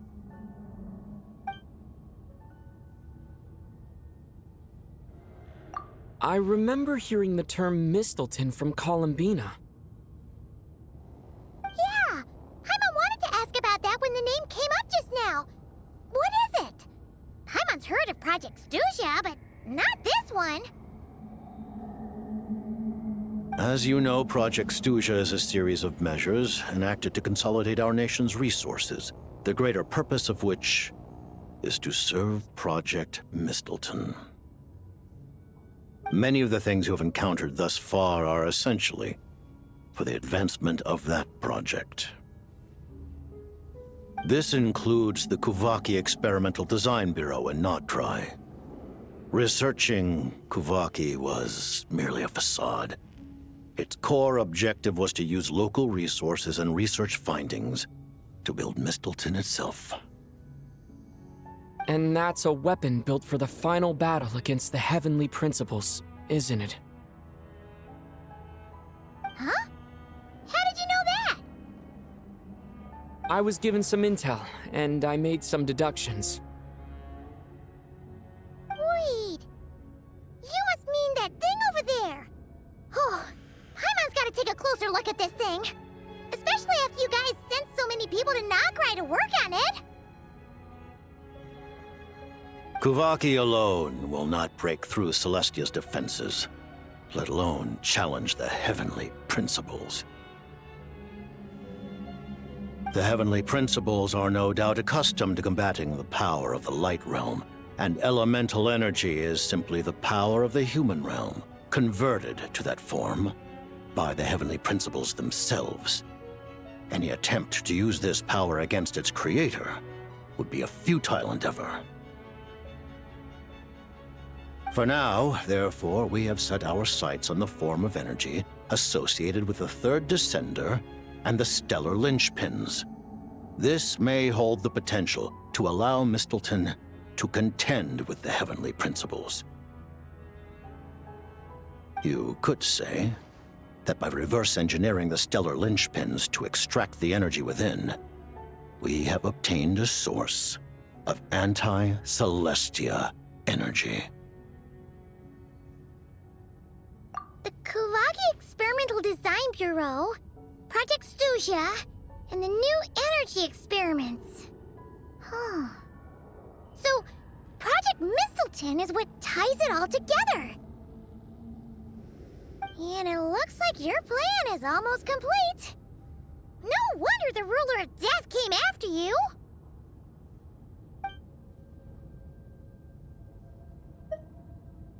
Her Majesty the Tsaritsa has embarked upon an expedition to vanquish a monster. Were it not for this, I imagine she would have been delighted to grant you an audience. Seems like the powers that be in Snezhnaya don't intend to hold my past conflicts with the Fatui against me.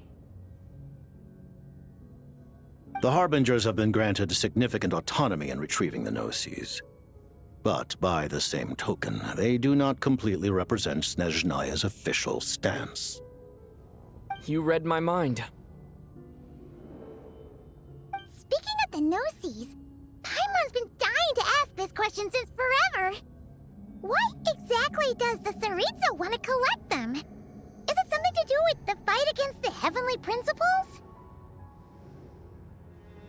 The Gnosis will undoubtedly serve as a key bargaining chip when she confronts the Heavenly Principles. Beyond that, you had best ask the Tsaritsa herself. I am not sure if this information is mine to disclose.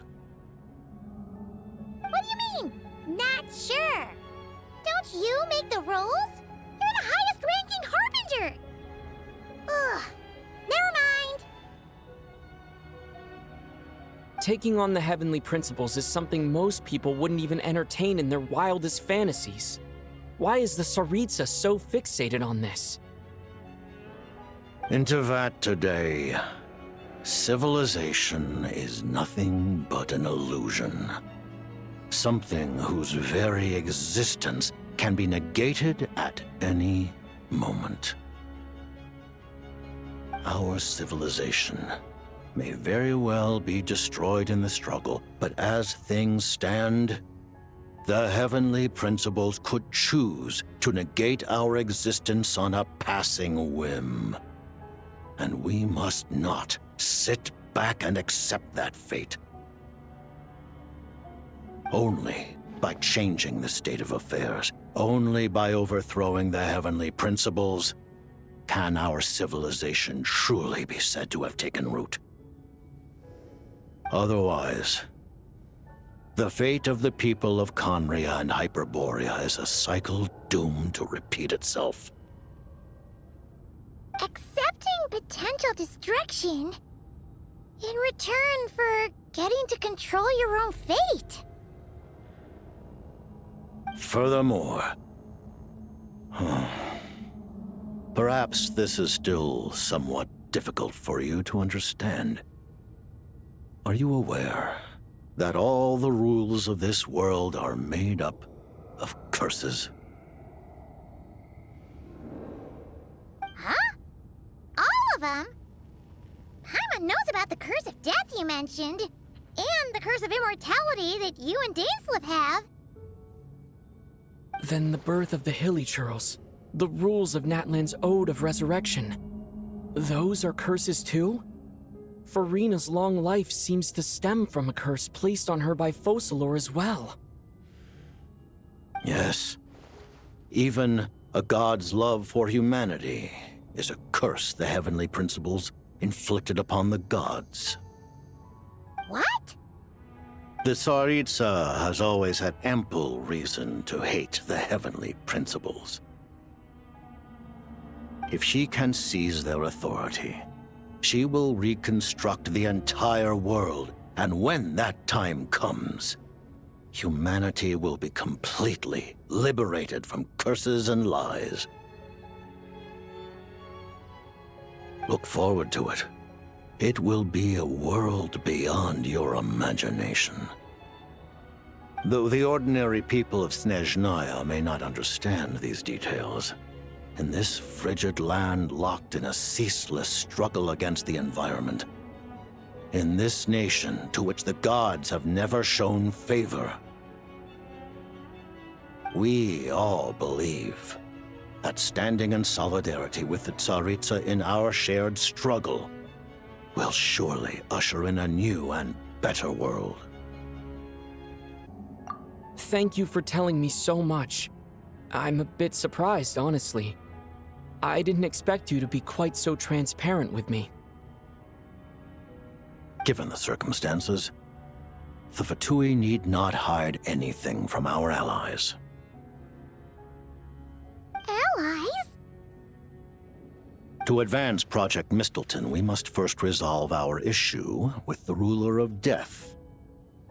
And, if I presume correctly, you have no intention of letting her actions go unpunished either, do you?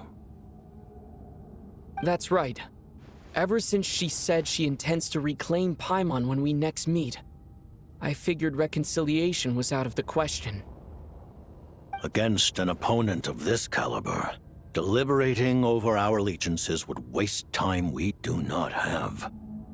We must join forces unreservedly with whomever we can, if we are to stand anything like a fighting chance. You're going to challenge the Ruler of Death? Just for Paimon? But Paimon's only... Thank you! Thank you! Oh, gee! Now Paimon doesn't even know what to say! Anyway, Paimon's super touched!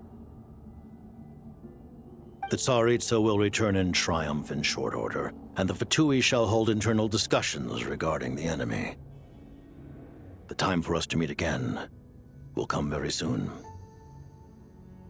Got it. Thanks for your help with Paimon. I'll be sure to look after her for you. There was just one other thing. Well, it's just a request, really. Paimon really wants to see what this Mistleton thingy you're gonna use against the Heavenly Principles looks like. Of course, Paimon knows it's top secret and stuff, but she just had to ask. It's okay if the answer's no. Certainly you may. Whoa! For real? Actually, maybe it's best not to. What if her nova suddenly pops up again? She might take this chance to... While the technology is not yet fully developed, it has nevertheless reached the stage where Celestia's creations are unable to damage it. In that regard, you may rest assured. Oh. Wow. No wonder Paimon felt so out of sorts recently, even though it was super far away. Alright then! Paimon's ready to take a sneaky peek at this top secret super weapon!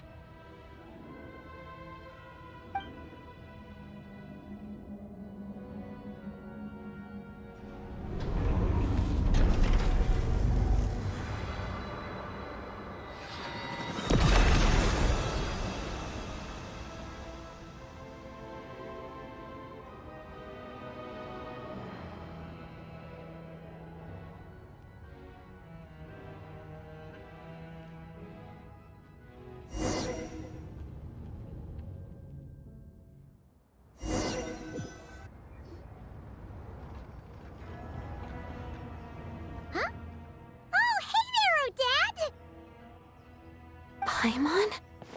You're okay. Thank goodness. You look well. Have you recovered?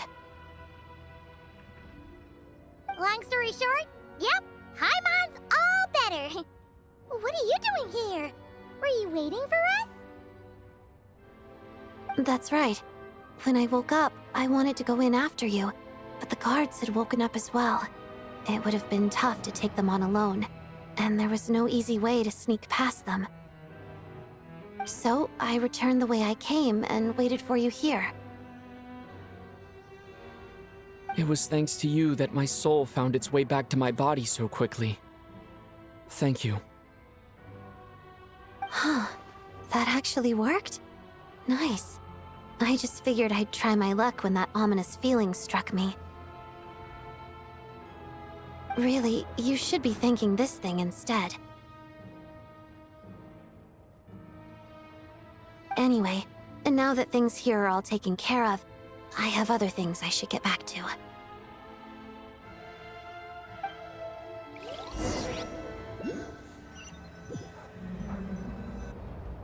Ah, Director Chuganov, you're back. We just received notice that Project Stuja has been suspended, so we've convened an emergency meeting. This is the preliminary plan.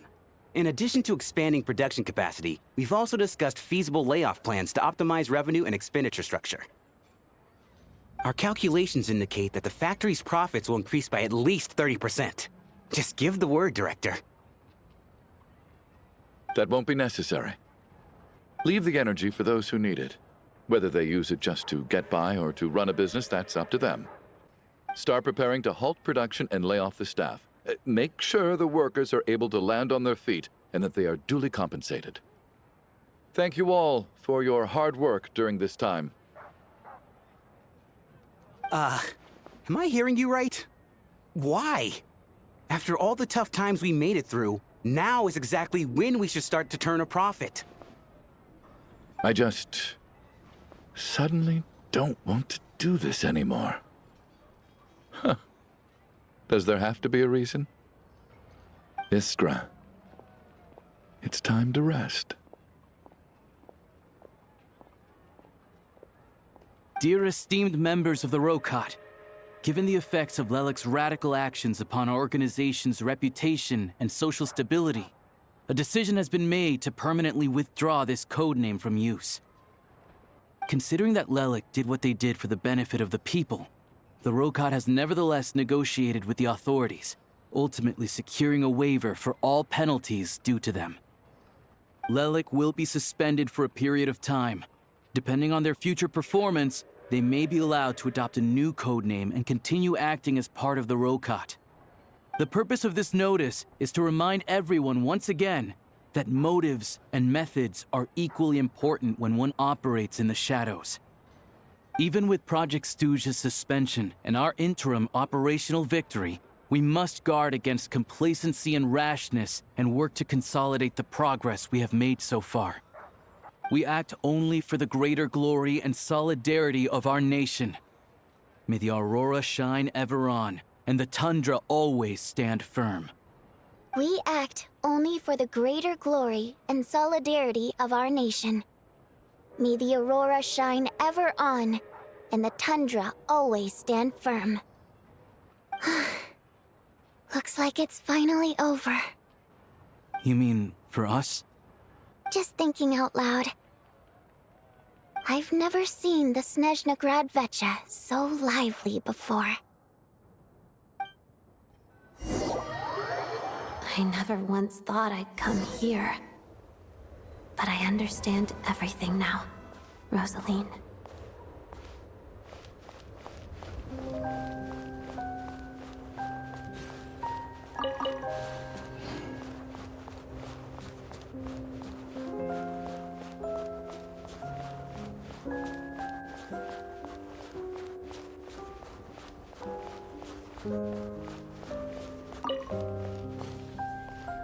I've seen Spirit Seeker performed many times, including by your mother.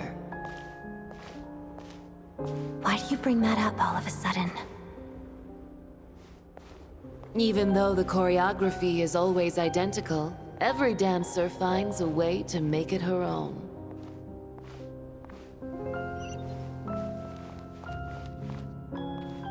So you actually want to talk to me about ballet?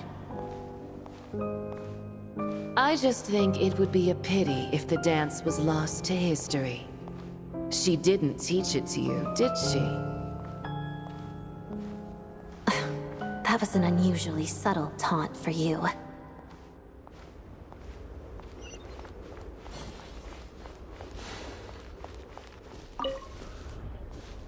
We embraced one another on the snow-swept plains, melting the ruthlessness of time. But when our bodies, in pieces, are cast to the winds, what of our love will remain behind?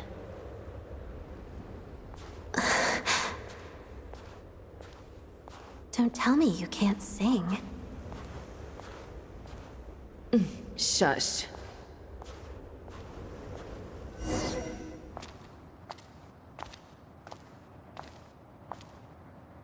I understand her hatred. The Fatui robbed her of the life she should have had. I never opposed her dancing. Yet still I became an enemy of her ballet. I'll just keep my distance. Many despise me. I'm used to it. You're certainly not one to shy away from confrontation. But children, they need a different approach. I'm hardly the most maternal figure. Yet, she is a child. In my experience, while a father commands authority, he must still yield to love. You should tell her what you think about her dancing.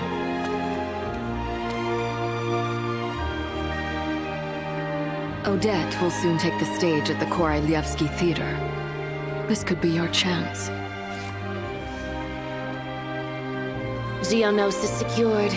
It went smoothly. I'll be there. Have them send me an invitation.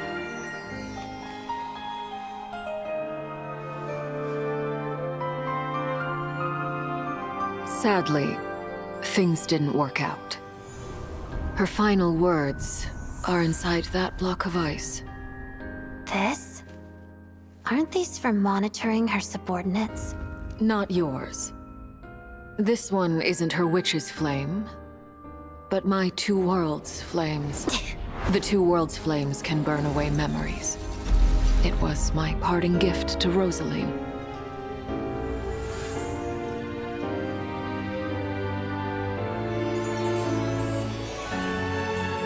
If all goes to plan, she and I will both live to see the Tsaritsa succeed. I believe she'll find peace. But if anything happens to me, She needn't follow in my footsteps. The cryo-energy will fade away in time.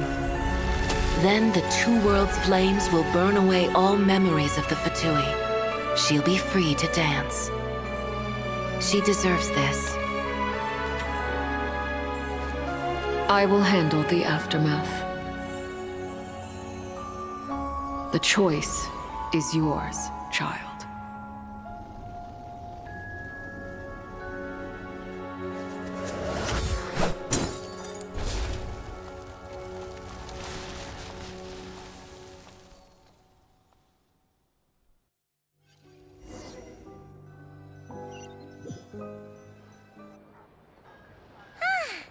Fresh air at last!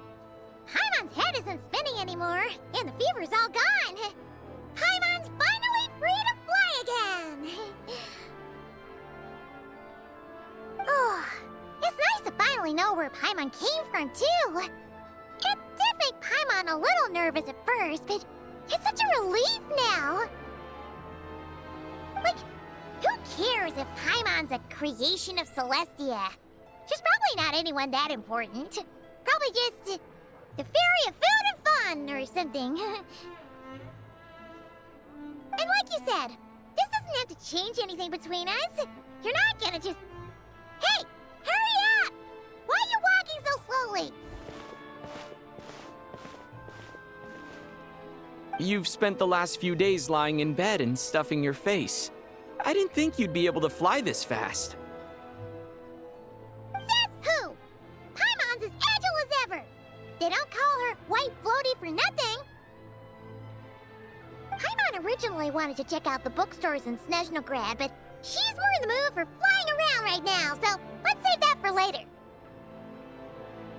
Wait, they've got light novels from VII Publishing House here too. Huh? And this is Paimon's favorite mystery story from Fontaine! Wow! It got a sequel! The local Snezhnaya books look pretty interesting too, but also kinda heavy. Not the easiest things to look around. I thought you were in the mood for flying around. Paimon can read while she flies. Hey! Look at these two dolls! Which do you like better? Alright! Boss, we'll take both. Paimon will have the other one. Oh, I thought we were only getting one. All right, fine. I'll pay. There you are. Thanks for visiting. Paimon will grab this and then... Huh? Huh? Huh? How many layers does this thing have? And what are you laughing at? Huh. You knew all along, didn't you? A whole bunch of people are gathered over by the plaza. Hey, look! That looks like Tartaglia! Hey, Tartaglia! I know that voice. Of course. If it isn't Paimon and my old comrade. You're looking well, Paimon. All better? Yeah! The Jester knew what was wrong and fixed Paimon right up! Thanks for sending someone to keep Paimon safe, too. Oh, yeah. About that. That was... kind of embarrassing. Who could have known that our director would go looking for you in person? So sorry for the misunderstanding. Oh, right. Let me introduce you. This is my little sister, Tonya.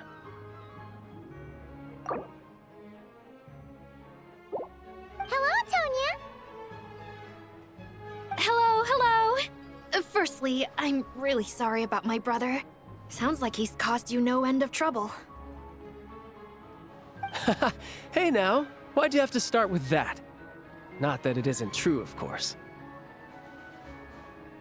So she's the real Tonya. She said you two didn't manage to meet up at the theater.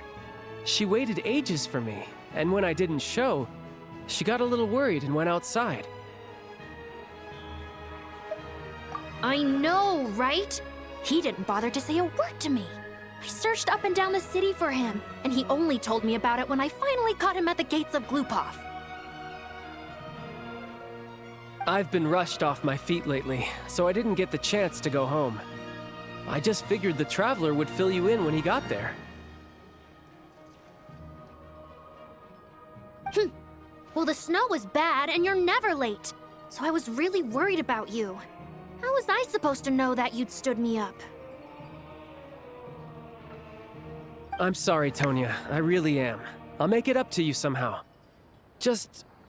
please don't tell Mom and Dad. Although the mix-up led to a series of misunderstandings, it's probably for the best that the real Tonya didn't get caught up in that mess. Besides, it's obvious that Tartaglia isn't usually one to break a promise. He only gave his ticket to me because he had to look into Lelik. No, it's fine. It just meant I didn't get to see the show in the end. By the way, what did you think? You were one of the first people to see it, you know? I would say... the best is yet to come. Huh? What kind of review is that? Hey, look!